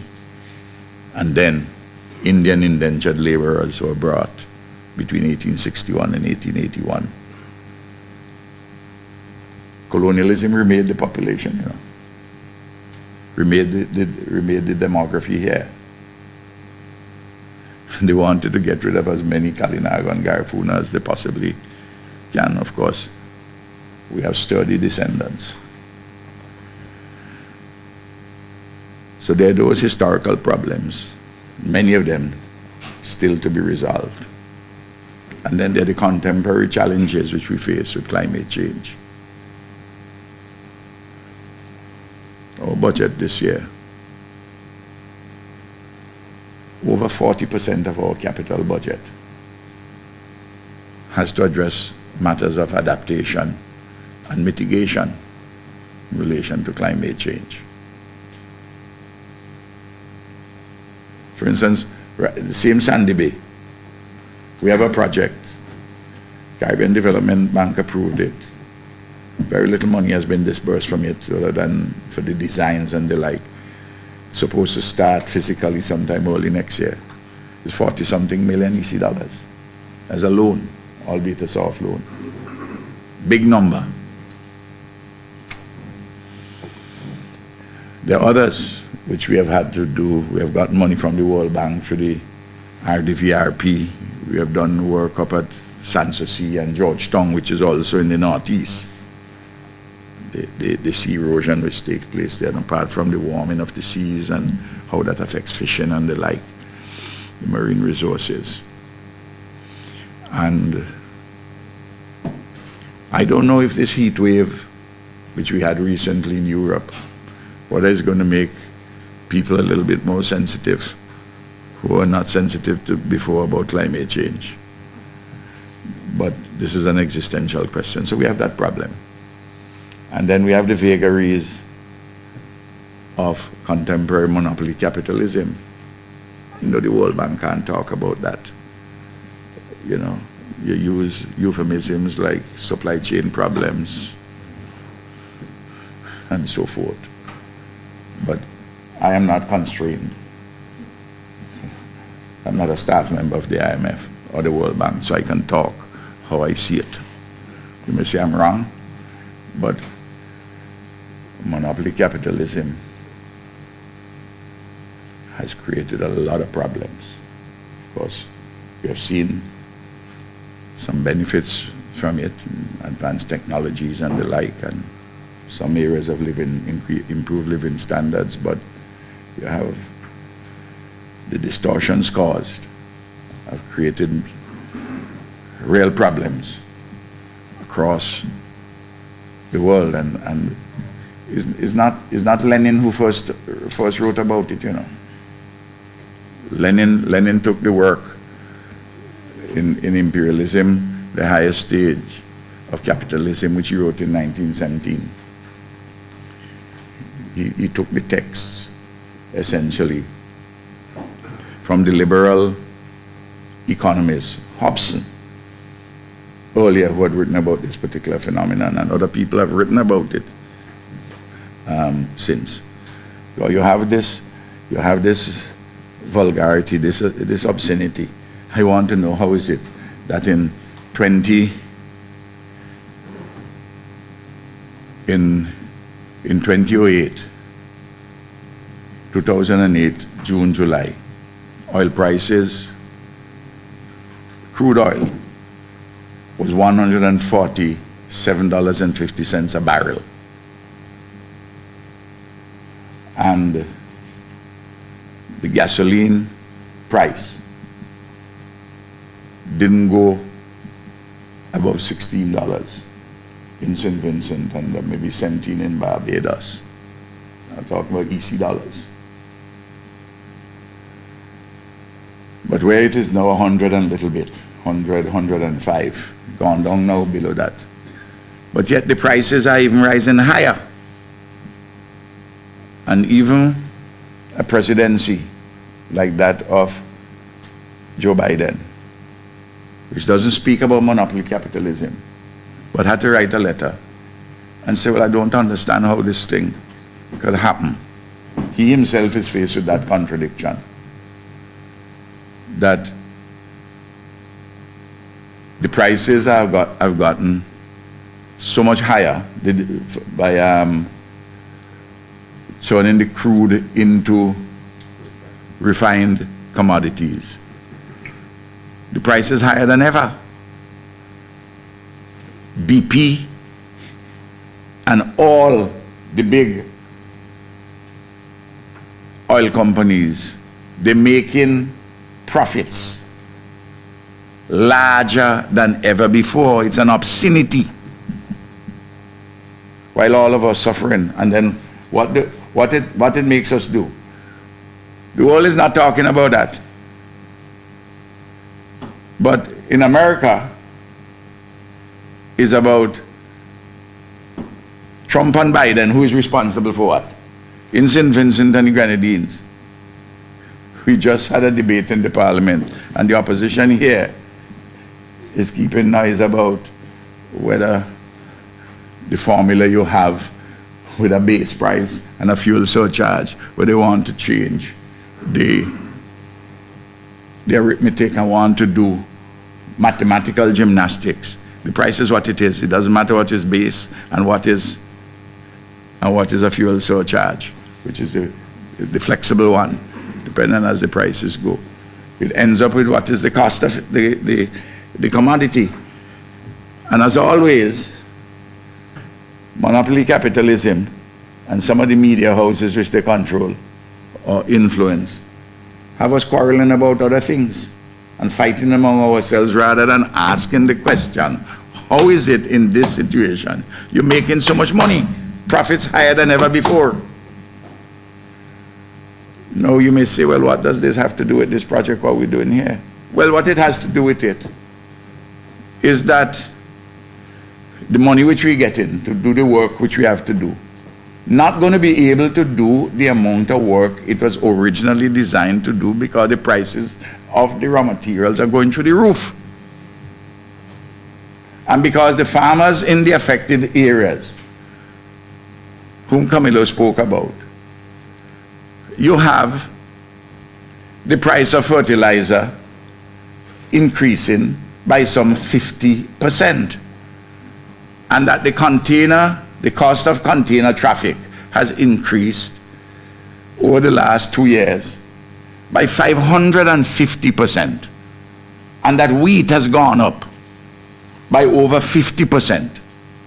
And the increases were taking place before the Ukraine war. The Ukraine war has something to do with it too. But it exacerbated what was a pre-existing situation. And people are losing their heads with all kinds of sanctions.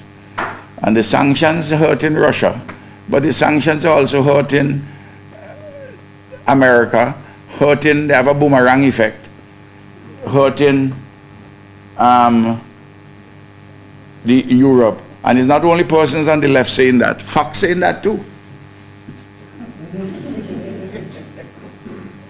So let's have a conversation about that also. I saw the chief economist from the World Bank last night saying that the recession in Russia is not going to be 8-point-something% this year. It's going to now be 6-point-something. And they have downgraded the extent of the growth in Europe and in America. And Britain is going to grow next year by 0.5 percentage point. Ain't got nothing to do with Boris. Ain't got nothing to do with Sunak or Truss or whoever they put in place. These are some fundamental issues in the nature of the system which we have and decisions which are being made. And we have to have conversations about those things because those things affect us. Look, I wonder if you all miss this point. Roxanne said, and I listened to her very carefully, she said the $2 million which the euros, the euros from the EU grant, which amounted in September to $2 million, now amounts to $1.6 million. $400,000.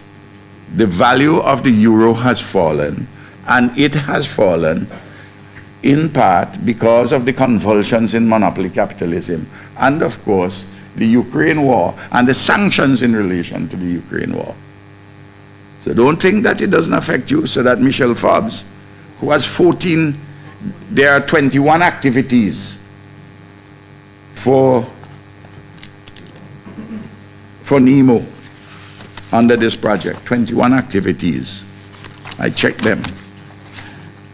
14 relatively small ones, each of them, but important, which originally add up to 2 million, would be now 1.6 million.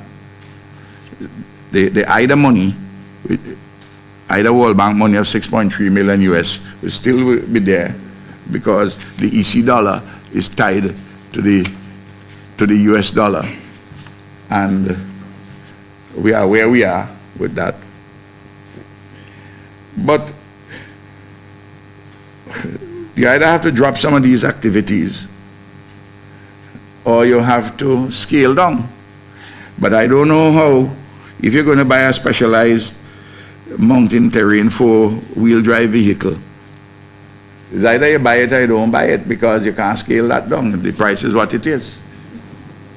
I'm talking about practical matters.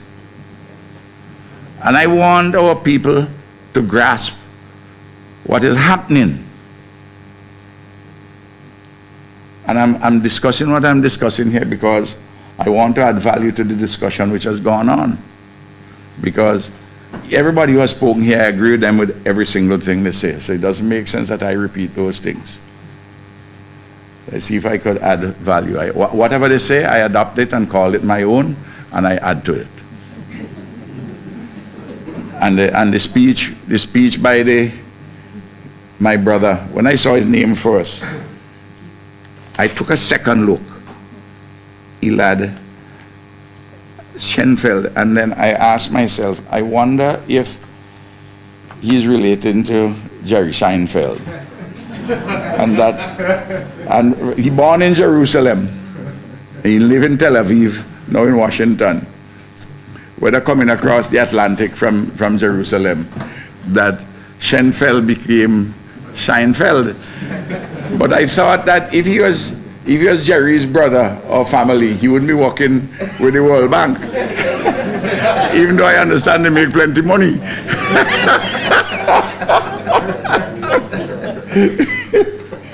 But he made a fantastic speech. Made a fantastic speech. You know, he made a fantastic speech. And I told him it's the best speech I ever hear anybody from the World Bank made. I hope that doesn't make him get demotion.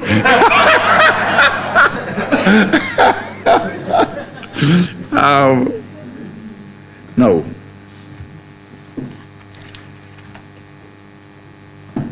So we have all these contemporary challenges. So in January 2020, we passed our budget, our annual budget. Our financial year begins on the 1st of January. Did our estimates of expenditure, revenue and expenditure. We did the appropriation bill. And 2020 was promising to be a good year. And in January and February and up to the middle of March, we are on target for the 5% economic growth. We're looking good, minding our business, and all of a sudden, we get something out of Wuhan.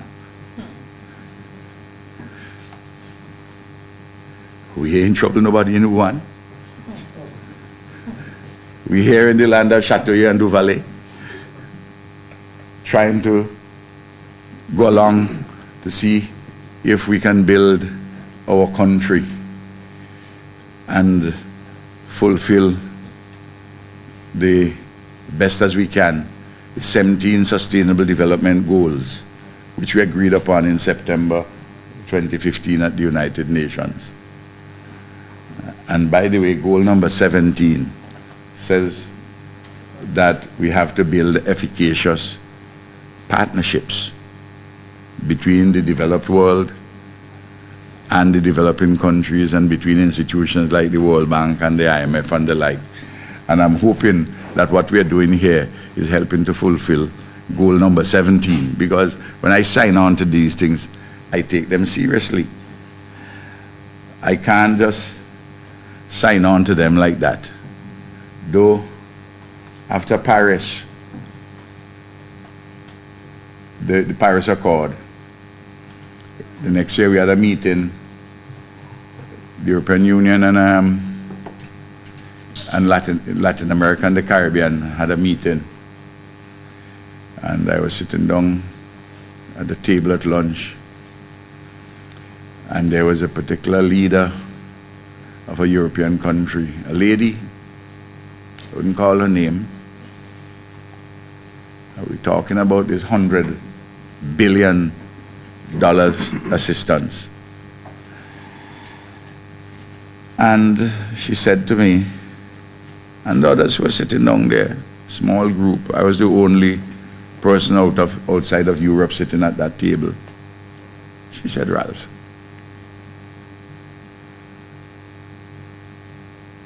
let us forget about the 100 billion now. We say when we make that pledge, we didn't really mean it. And you all shouldn't take it too seriously. Why don't we deal with some low-hanging fruit? That's what the story is, because that 100 million was plucked out from the sky by Hillary Clinton in Stockholm.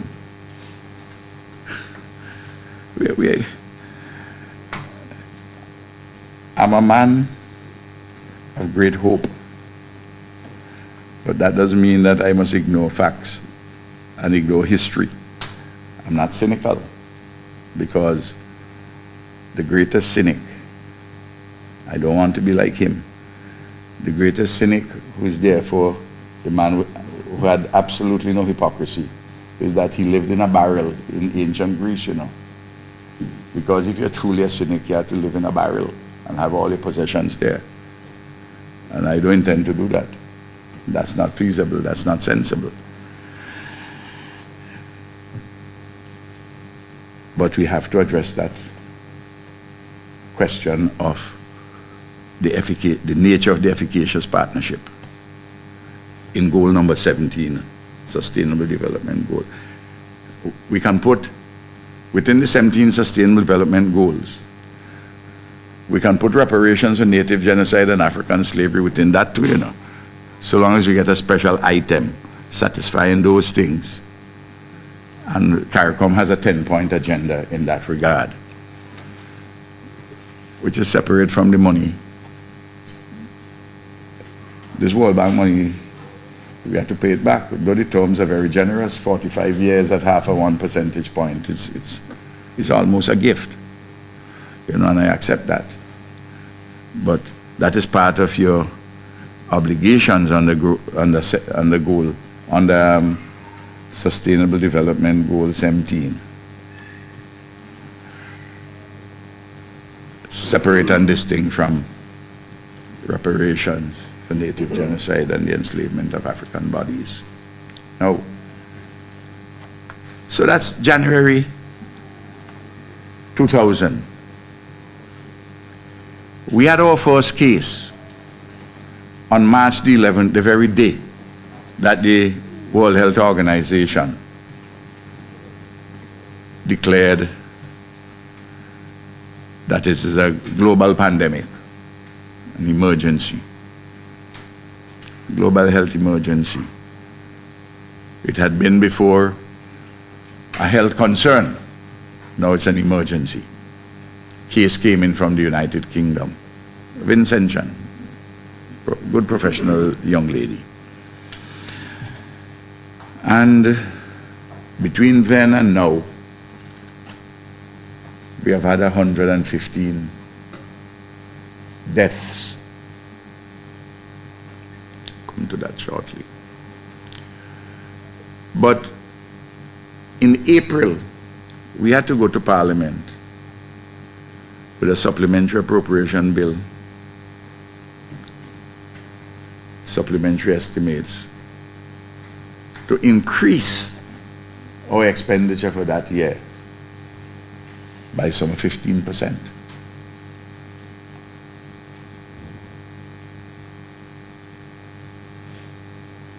And then in January 2021, we did our estimates the same way. And then April last of hit.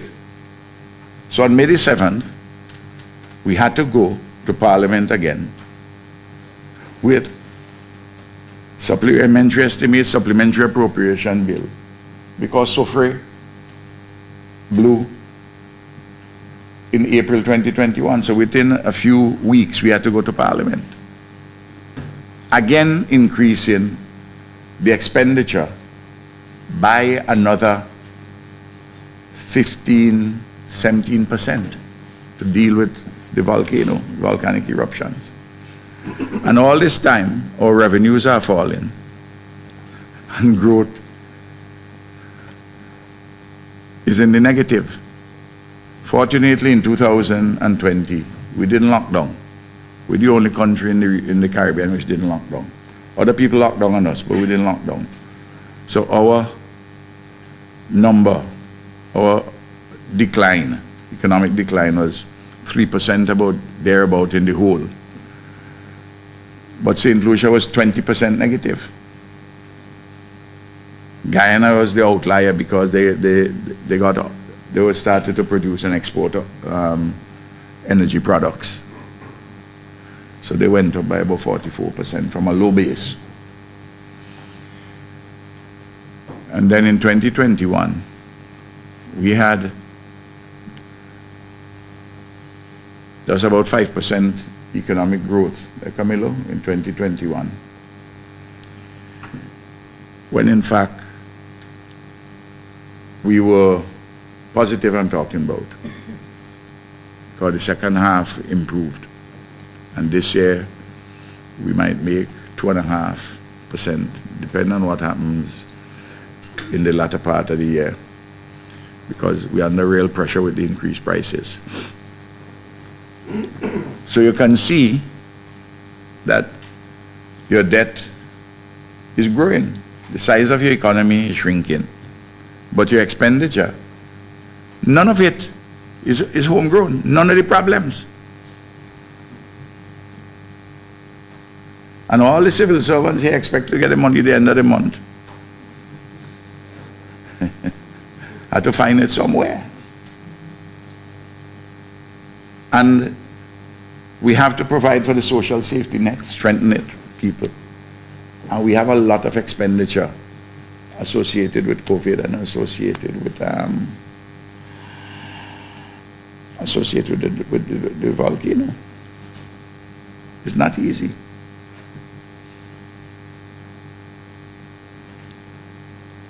So we have to take care of the immediate humanitarian problems, and we also have to do the sustainable development and continue the economic transformation, because what we have been embarked upon for the last 21 years is something which, thankfully, the people of St. Vincent and Grenadines have bought into the narrative, and they say, Ralph, I'm staying with you on the ULP. We like the vision you have of seeking to build a modern, competitive, many-sided, post-colonial economy, which is at once local, national, regional, and global. And each of those words means something. Transforming the economy from a colonial or amended colonial type economy, where the colonial or amended colonial economy, among the central features were economy dependent on abundant supplies, unlimited supplies of unskilled labor, priced at a very low level. Essentially one crop, monocrop. Low level of technology, and subsidies at home, or protectionism in the marketplace, like for sugar or bananas. Well, those days are done. So we have to have a modern, competitive, many-sided, post-colonial economy in which it has to be based on unlimited supplies of skilled labor and knowledge priced at a particular level in the International Division of Labor. High levels of applied science and technology. And of course, not looking for any preferences anywhere. You have to be competitive. Save and except for any spaces which you get for special and differential treatment within the WTO rules, or those marked out for special regional integration purposes.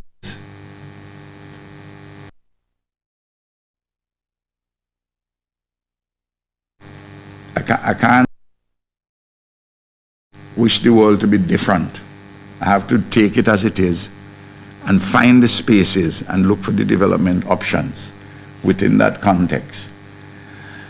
And in our own case, to have a people-centered vision and the philosophy of advanced social democracy and elevating our Caribbean civilization with a mixed economy, the state, the private sector, and the cooperative sector, but seeking to embrace this quest to build a modern, competitive, many-sided post-colonial economy. That's the story, and that is why we are doing the things like the airport, the bridges, the modern port, which we are doing, the education revolution, the advances in health.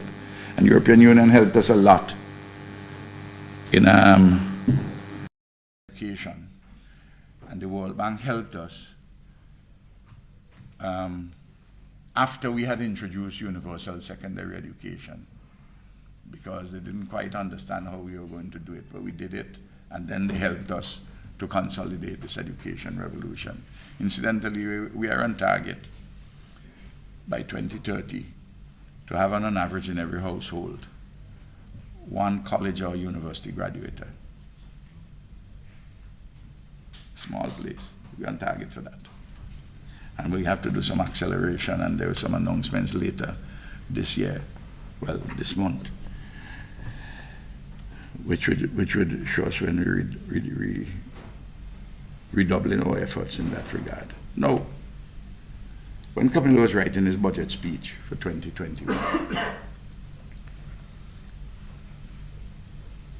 for 2022, sorry, I said to him, I said to the cabinet, all of what we are doing, the building back better and stronger, is very important. That is a base. I said, but where we are,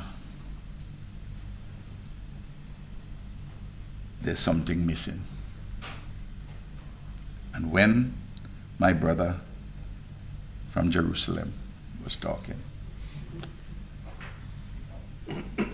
I looked around. And when Dion, chairperson, was talking about the situation, when the young lady came to sing, it was me alone who took out my handkerchief and was dabbing my eyes. I saw a few persons. I know you were pretending as though that you have a cold, but I know you don't have a cold. I know you were wiping your eyes. Eh? I saw you, I was watching around. All those things touch people, and I watch. Science begins and ends with observation. And I saw it. Am I correct? You're not suffering from a cold?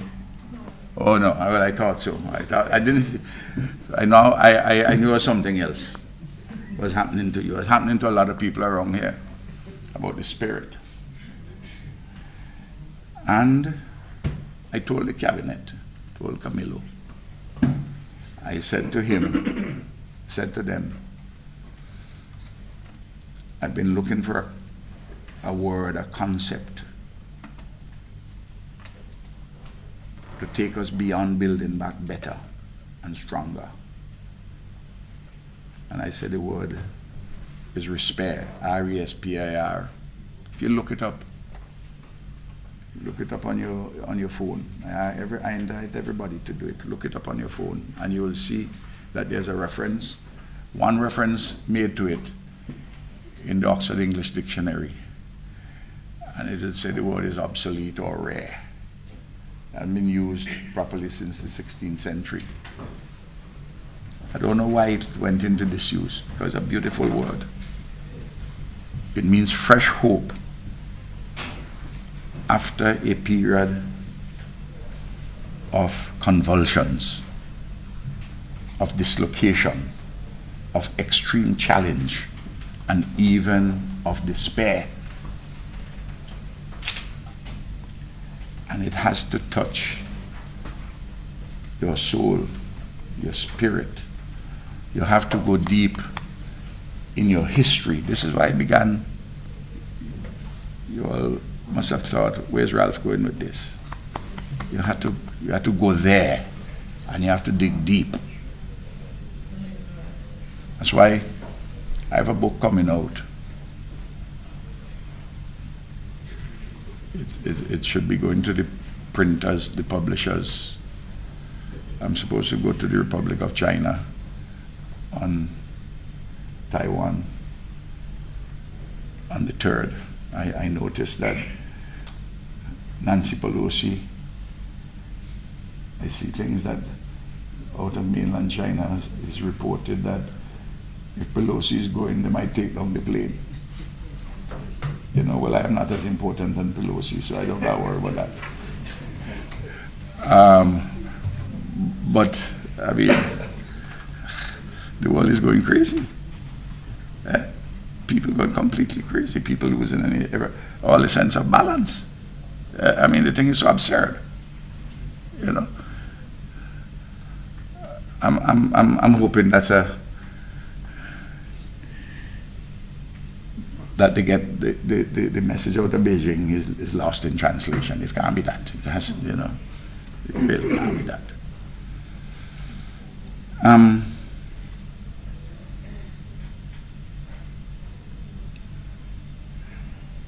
Despair.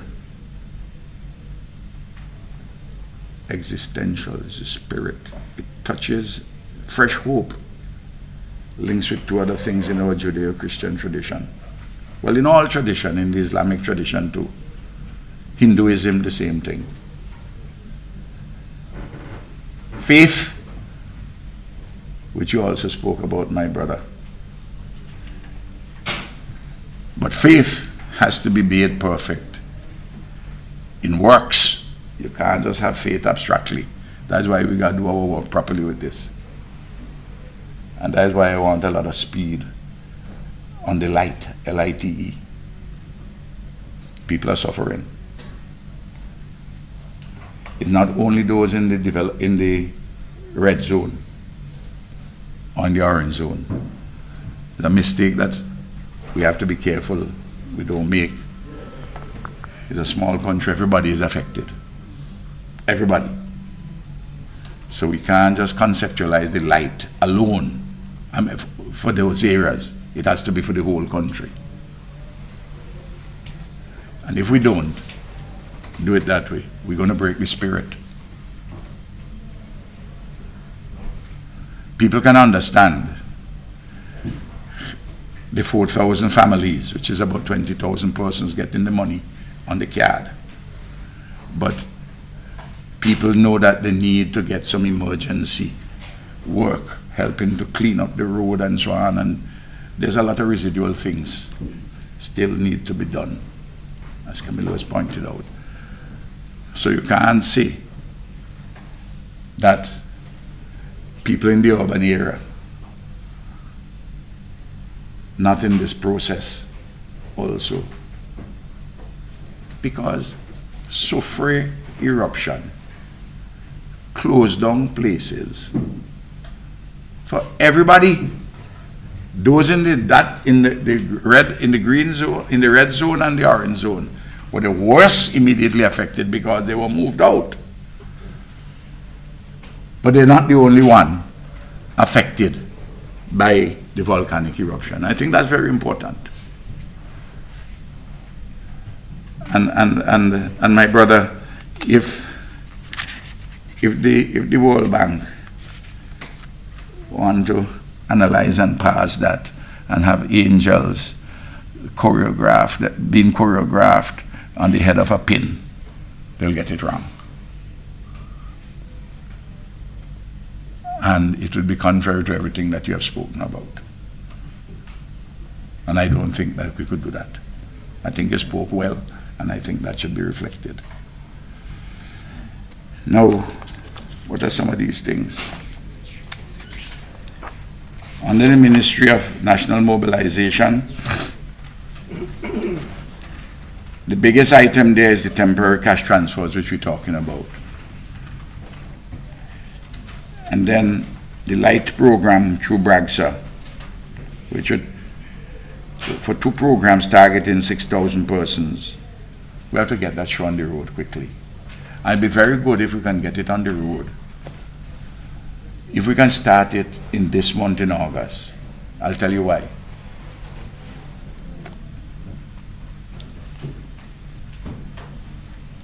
And it's not just when you're doing labor intensive temporary employment, like more than half, 60%, 70% of the persons who would normally participate in these programs are women. Especially if you do them at the time of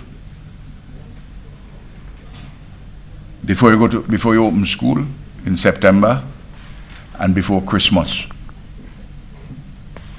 What I'm saying to you, if you do that, when the women go to work to do this temporary work, the money takes care of the children.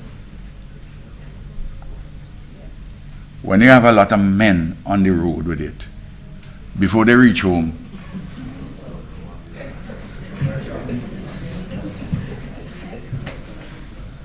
as the Rasta man say, you over what I'm talking about. I don't have to go in any detail. So I'm giving you something in our culture, and you have to fix this up. And I hope you fix it up very quickly. Because if you don't do it, I'll be frank, I will have to go to the Bank of St. Vincent and the Grenadines and ask them to lend me the money to do it. I don't have the money, but I have to do it. So don't put me in additional debt. And we have this money here.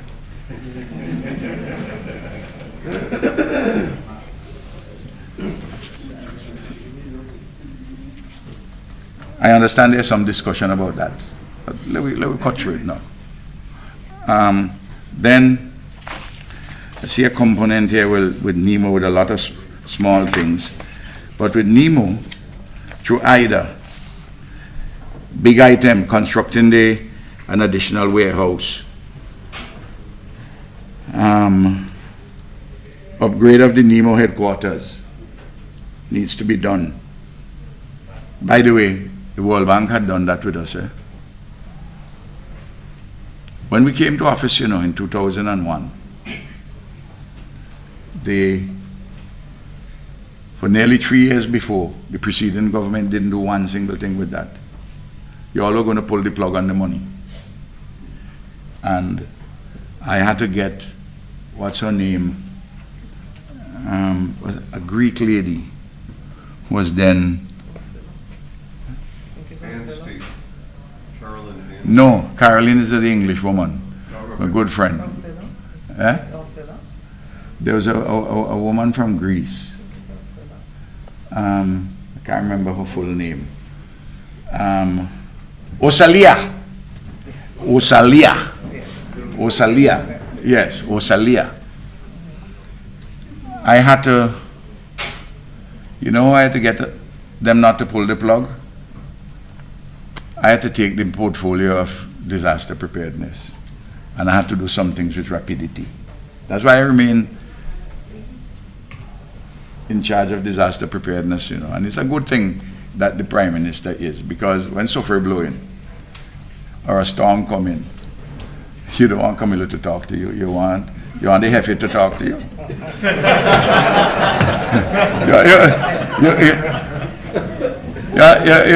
You understand it? The chief had to talk. Just like how, as he said that every morning, I had a show. It's called the Richie and Ralph show. Richie being the Professor Richie Robertson, who came up with this from the Seismic Research Center. And when I'm on the show, I will say, well, Garth Saunders is listening. Call in, this one is for water, or Thornley Myers for Vinlec, the electricity, or Michelle Forbes for NEMO. It was required listening. I understand that all the ambassadors tuned in to the Richie and Ralph show from St. Vincent. When they were in Barbados or wherever. It was a fantastic show. And every morning, keep people informed as to what is happening in that period. Very, very critical. So there are a lot of monies for NEMO. The European Union money of $1.6 million plus an additional 6.3 million US for that. The Ministry of Agriculture, Sabi's ministry is getting $4.37 million. There's a lot of stuff to be done there. Purchase of biotechnology center equipment and supplies, for instance. Repair and upgrade of livestock infrastructure up in the centers in Belmont and Ovia, Belmont on the leeward side. I'm calling the big numbers. The restoration and rehabilitation of the watershed areas. Repair of the fisheries centers in Calicoa, Ovia, and Chateaubelair. Fishing fads. A number of items relating to fisheries. The Ministry of Transport and Works, $12.88 million. Debris management and road repair, that is separate from the light. Some engineers. Importantly, the bridge replacements, the temporary bridges, the Bailey bridges at three of the rivers, Overland, Noel, and London. We're going to start doing 2 of them shortly. And then we are going to, in fact, today I believe that in one of them we have to move 2 persons, and we're putting them in 2 of the 27 houses which we build. In that process, we should be moving that today. That is how, from the Prime Minister, I'm interested in those details, because the devil is often in the details to make sure. Because if those 2 persons don't move, and we put them in those houses, we can't start the contracts, because for one of them, Kelly Glass has the contract, and the next one, I can't remember who. Sea Operations. Yes, Electric and Sea Operations. Yes.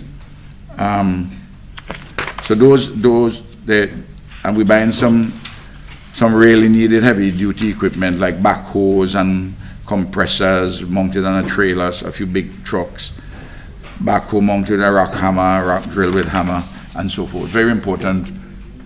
And then Garth Saunders, who is here, head of CWSA. Garth, raise your hand so that they will see you. $5.2 million. This is dealing with the water systems up in Sandy Bay and Ovia, and also working on the new intake and the pipeline at Fancy. And repair and install treatment facility at Perseverance. Now, for those persons who don't know, Perseverance, which is below the Dry River, going up behind Dixon. Perseverance provides water to a place in Orange Hill, up to Orange Hill, which is above the Dry River, but which is a different system than those for Overland, Sandy Bay, Ovia, and Fancy. So we have to help to fix up treatment in Perseverance, because Perseverance also supplies the water in Georgetown. Georgetown is part of the red zone too, even though it's below the Rabica River. This is going to do tremendous good up there, because we can talk all sorts of things. We have to make sure that people get water. And at the moment, they have it, but the systems are vulnerable, particularly if you get a lot of rains and the lahars come. It would disrupt the water supply. But Garth has a temporary system in place just in case to transport water in the area before they get any chance to clean. But these guys move so swiftly. Remember, in the middle of CWSA is a very professional outfit and is arguably the best run water authority in the entire Caribbean.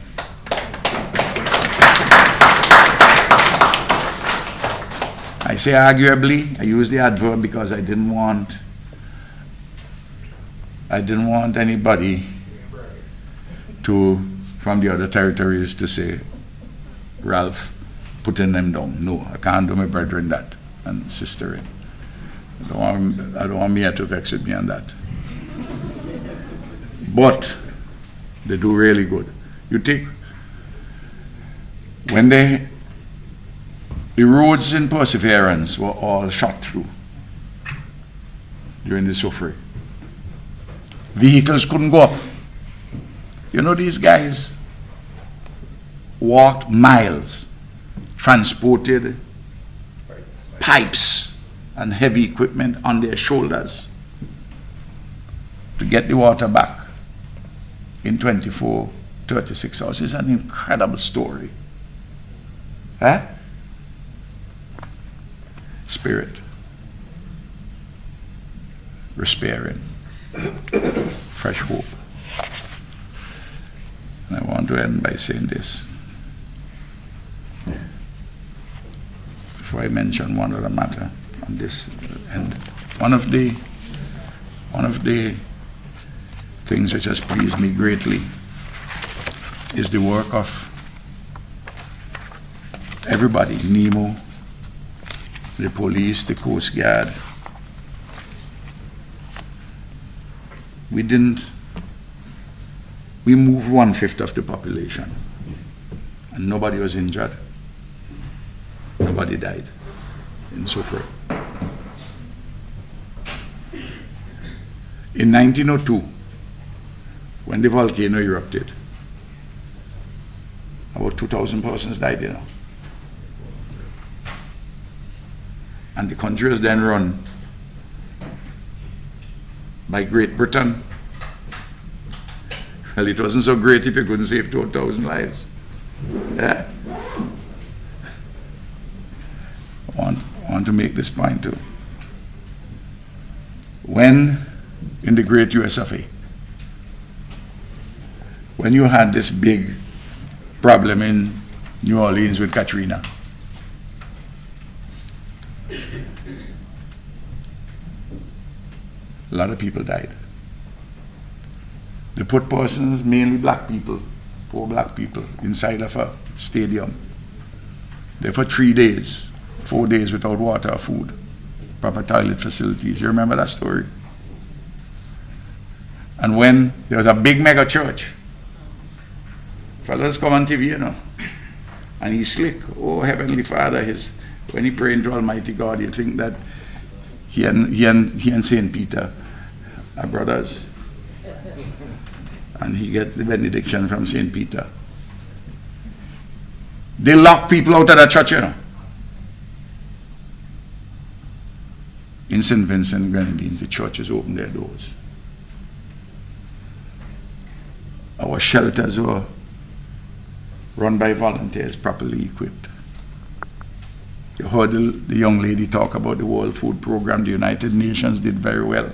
My brother Antonio Guterres, who jokingly refers to me as the senior Portuguese Prime Minister. Because he was Prime Minister of Portugal and I've been around so long. And within 24 hours he called, he said, I'm putting all the systems at the United Nations at your disposal. World Food Program came and we had a fundraising together too, you know, with the UN. Didier out of Barbados, we did a good job together. And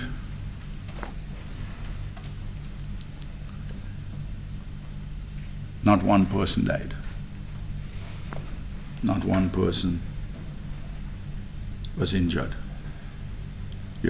Imagine if you move 1/5 of the population in the United States.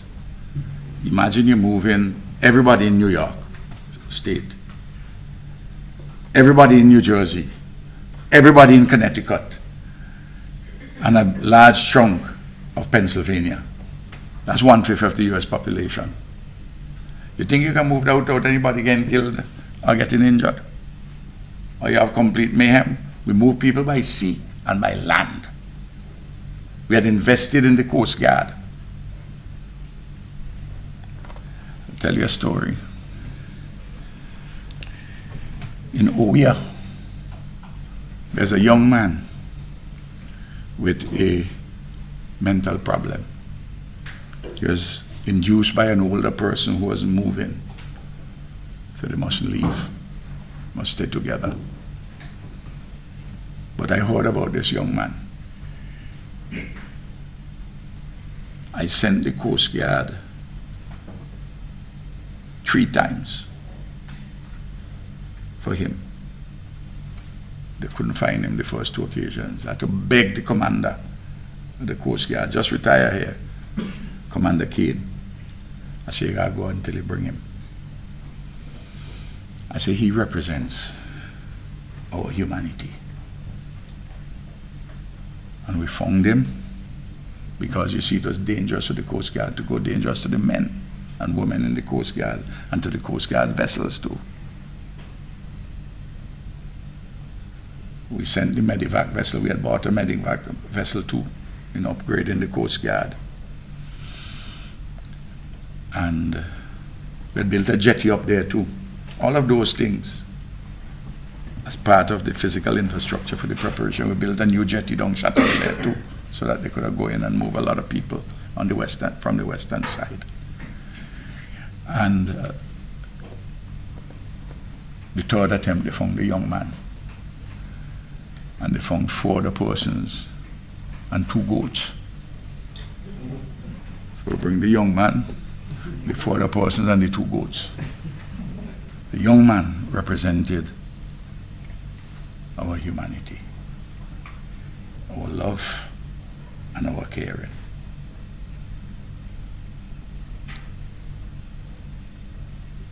This program is Veep. You rightly said this is a program not only about rebuilding. My brother from Jerusalem said it. It's about fresh hope and love and faith made perfect in deeds. This program is over 5 years, but there are some things we have to do immediately. One matter which I want to mention, decision took place yesterday in Cabinet, outside of the Veep, but I wouldn't get an opportunity to speak to the press in this way. I received recommendations from the Chief Medical Officer in relation to an amended regime for frontline workers. That is to say, persons in health, the teachers, certain categories of public servants, including those at immigration and customs, and of course those at the airport. And these are the recommendations made by her, and these are the recommendations. We had a discussion yesterday with the Chief Medical Officer, who's formally on vacation, but she came, and also the Deputy of the Health Services Subcommittee of NEMO, Dr. Roger Duncan, and we agreed on the following new regime. The Attorney General was there, so the relevant changes would be made. For the healthcare workers, they will remain, and any new person entering would have to be fully vaccinated and boosted. But there is a principle which is applied called a layered approach. The police, people at the Port Authority, and the relevant public servants were defined in the regulations.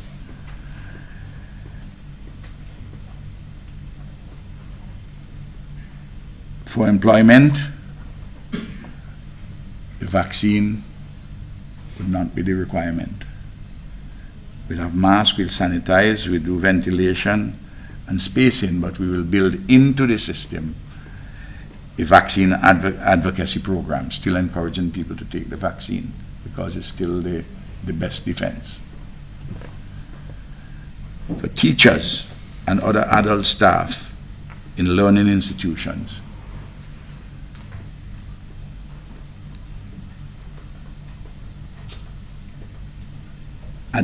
strict adherence to all of the following measures. 100 for unvaccinated teachers and other adult staff. 100% masks, spacing between cohorts, strict cohorting. Cohorting meaning if you're in the same, you all stick together. You know that as far as practicable, I know the children would go and take their break and the like, but while you're in the classroom, proper ventilation, screening testing, and a testing regime to stay on the job. The details of the testing regime would be announced by the Health Services Subcommittee of NEMO. And in this layered approach, there will be no requirement to be 100% vaccinated. Of course, we're going to encourage the vaccination and hope to get 100%. For those persons who, under the regulations, had abandoned their jobs by not following the requirement that the new epidemiological situation has occasioned an altered regime. Those who are interested in employment, who had chosen not to follow the requirements, a small number of persons, because in several of the places you had 100% of the persons, or close to 100%, taking the vaccine. In the places, the teachers were 90-something%.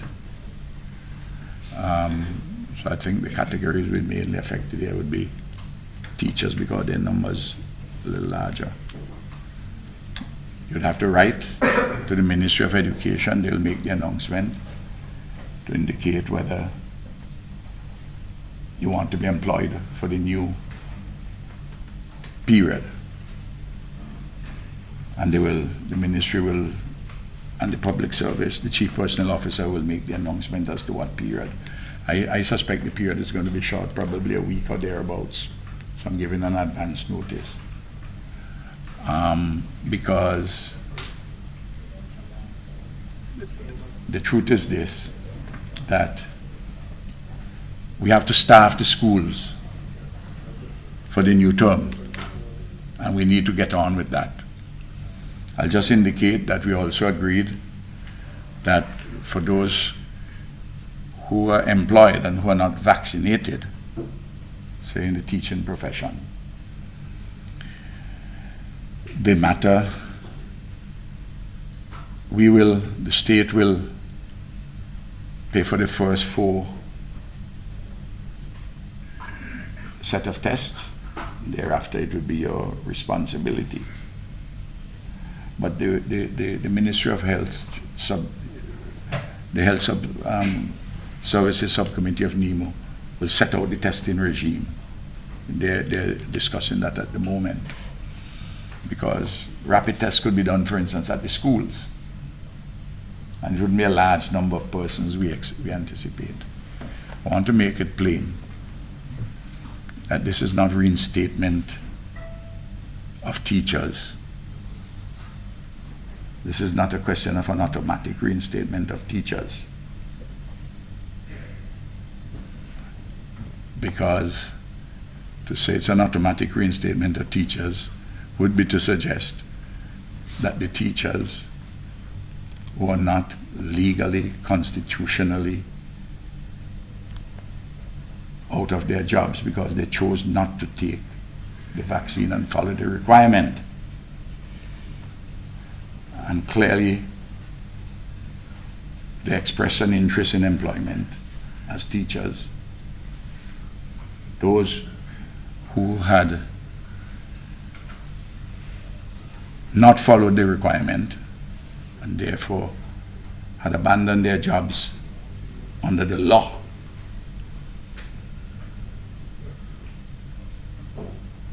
they would be required to follow the conditions, including periodic testing. For some teachers, they say they're not even going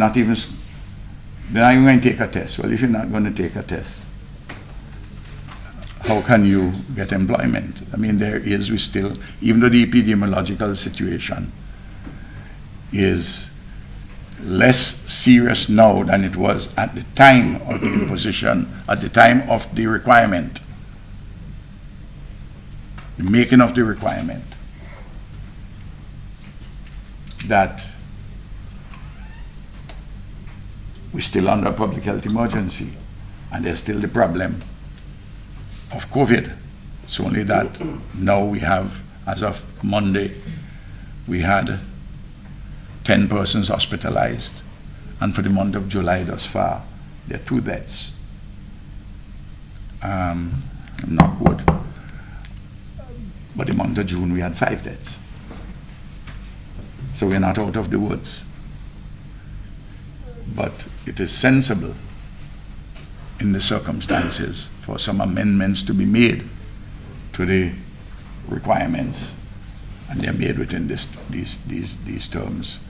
And the relevant entity is responsible, the Chief Personnel Office and the Ministry of Education, Ministry of Health, etc., would publicize these things. And because there's not an automatic reinstatement, the relevant public servants or teachers or the like will have to write to say, we are interested in getting employment. And then I don't employ people. Employment is done by the relevant constitutional authorities. But I can say what the decision of cabinet is in relation, having been advised by the Chief Medical Officer as required by law, that there are these amendments. Thank you very much.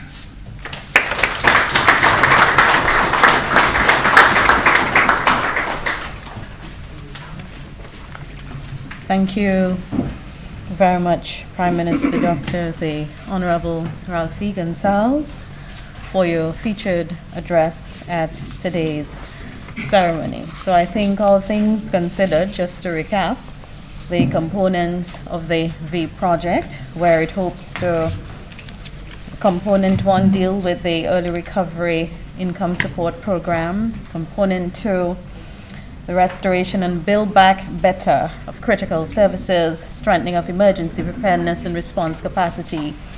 And the final component, which deals with the project management. So I think it's safe to say that Respire is the light at the end of the tunnel. So thank you very much, Prime Minister Dr. the Honorable Ralphie Gonsalves. Now, he plays the violin, he plays the keyboard, and he's involved in music production. Think about any genre of music, and he can play it. He's a rare and distinguishable signature sound. He's a Vincentian, a proud Vincentian, and uses every opportunity to market this country wherever he goes to play.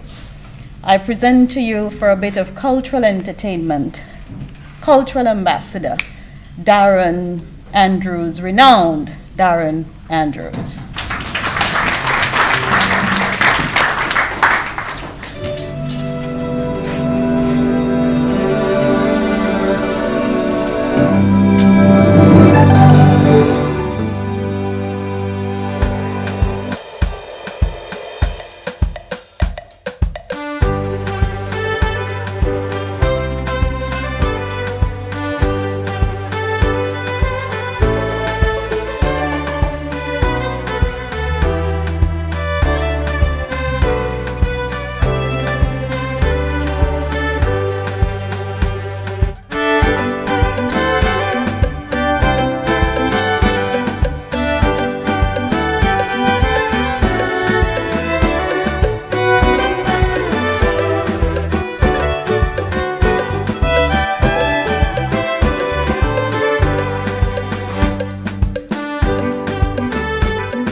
Thank you very much, Darren.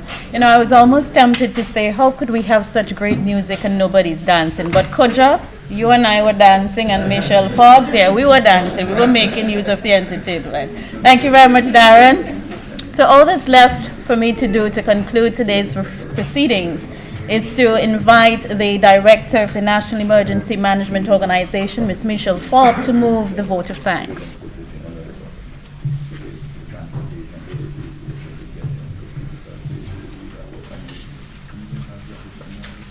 Thank you very much, dear Madam Chair, members of the head table, members of cabinets, specially invited guests. It is my task this afternoon, are we afternoon? Yes, to thank all those who have made today's official project launch of the Volcanic Eruption Emergency Project possible. I would first like to thank Prime Minister Dr. the Honorable Ralphie Gonsalves for the feature remarks. It went from a bit of history, world economy, and back down to our local situation. Mrs. Hulda Jack for her prayer and inviting God's presence in all our proceedings today. Mr. Darren Andrews, our cultural ambassador, for the rendition of the national anthem and taking us down our school days. And I saw Math and Mr. Saunders remembering those moonlight nights from your cultural presentation, Mr. Andrews. Thank you for your performance today. To Ms. Dion John for being the chairperson of today's proceedings, many thanks. Mr. Ricardo Frederick, Director of Planning, for your welcome remarks and highlighting the work of your ministry in this project. And I know you have numerous projects this year around the whole recovery theme.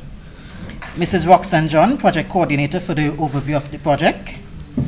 Honorable Camilo Gonsalves, Minister of Finance, Economic Planning and Information Technology, for his remarks and for highlighting his ministry's work in the Veep. Mr. Ilan Shedfield, Senior Disaster Risk Management Specialist, for your greetings and remarks from the World Bank. Her Excellency Ambassador Malgorzata for her remarks from virtually for the European Union. We had a divine presentation from Little Divine Walters from our primary school monarch, and we did enjoy it. I know we had a few teary-eyes in the audience, as Prime Minister said. I want to give special thanks also to the members of the Veep team and the staff of the Ministry of Economic Planning. I know many of the line ministries have been working with you over the last few months to ensure that we got this project on the ground and are off and running. To the members of the World Bank core team here in St. Vincent and overseas, and also our local team with Decima and Danielle, and we have Jerry, Gerard, and a accountsman I can't remember his name, in our mix, right? I want to thank also the Bank of St. Vincent and the Grenadines. You have been partnering with us as a government in this project and several projects. I know you're represented here today by Mr. Surley and Russell, and your members of your team, thank you for the partnership with the government of St. Vincent and the Grenadines. To the staff of the Information Technology Services Division in providing IT support for the launch, we thank you. For the government print of the booklets, quite nicely done. Thank you, government printers. For the NIS for the use of the conference facility, we express our sincere thanks. To the media for your coverage of this event. I'm not sure all who are here today, but thanks to all the media who provided coverage for today's event.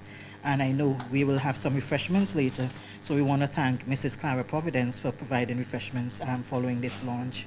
And last but not least, all invited guests and all who have made this event possible, a heartfelt thank you. Good afternoon.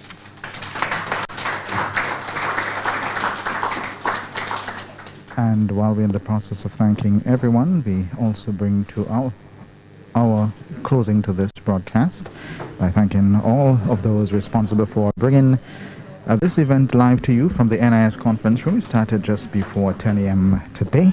And as we wrap up, we wish to say thanks to all of the various agencies responsible for bringing this your way. Of course, we came live on the platforms of VC3 Television, the Agency for Public Information, and the National Broadcasting Corporation via social media, cable channel 114, and also on radio. Thanks very much to our team here, the production end. On the NBC end, we had Javid Roberts and Ezra Smith on the technical side. At Master Control, Donnie Collins. On VC3 end, thanks very much to Doris Nelson and also Lendell Tim on cameras, and Rohan Zoro, Morgan Bennett for facilitating the visual mixing on this end as well. in terms of the APIs, and thanks very much to Chris Etienne, our camera person from the API, and to the teams responsible, to the head of the various groups, the Agency for Public Information, Mr. Sean Rose, the National Broadcasting Corporation, Ms. Dion John, and VC3 Television, Anthony Denny. From all of us here at the NIS Conference Room, we say thanks very much for joining us, and we wish you a pleasant afternoon as we take you back to your respective platforms. Have a good day.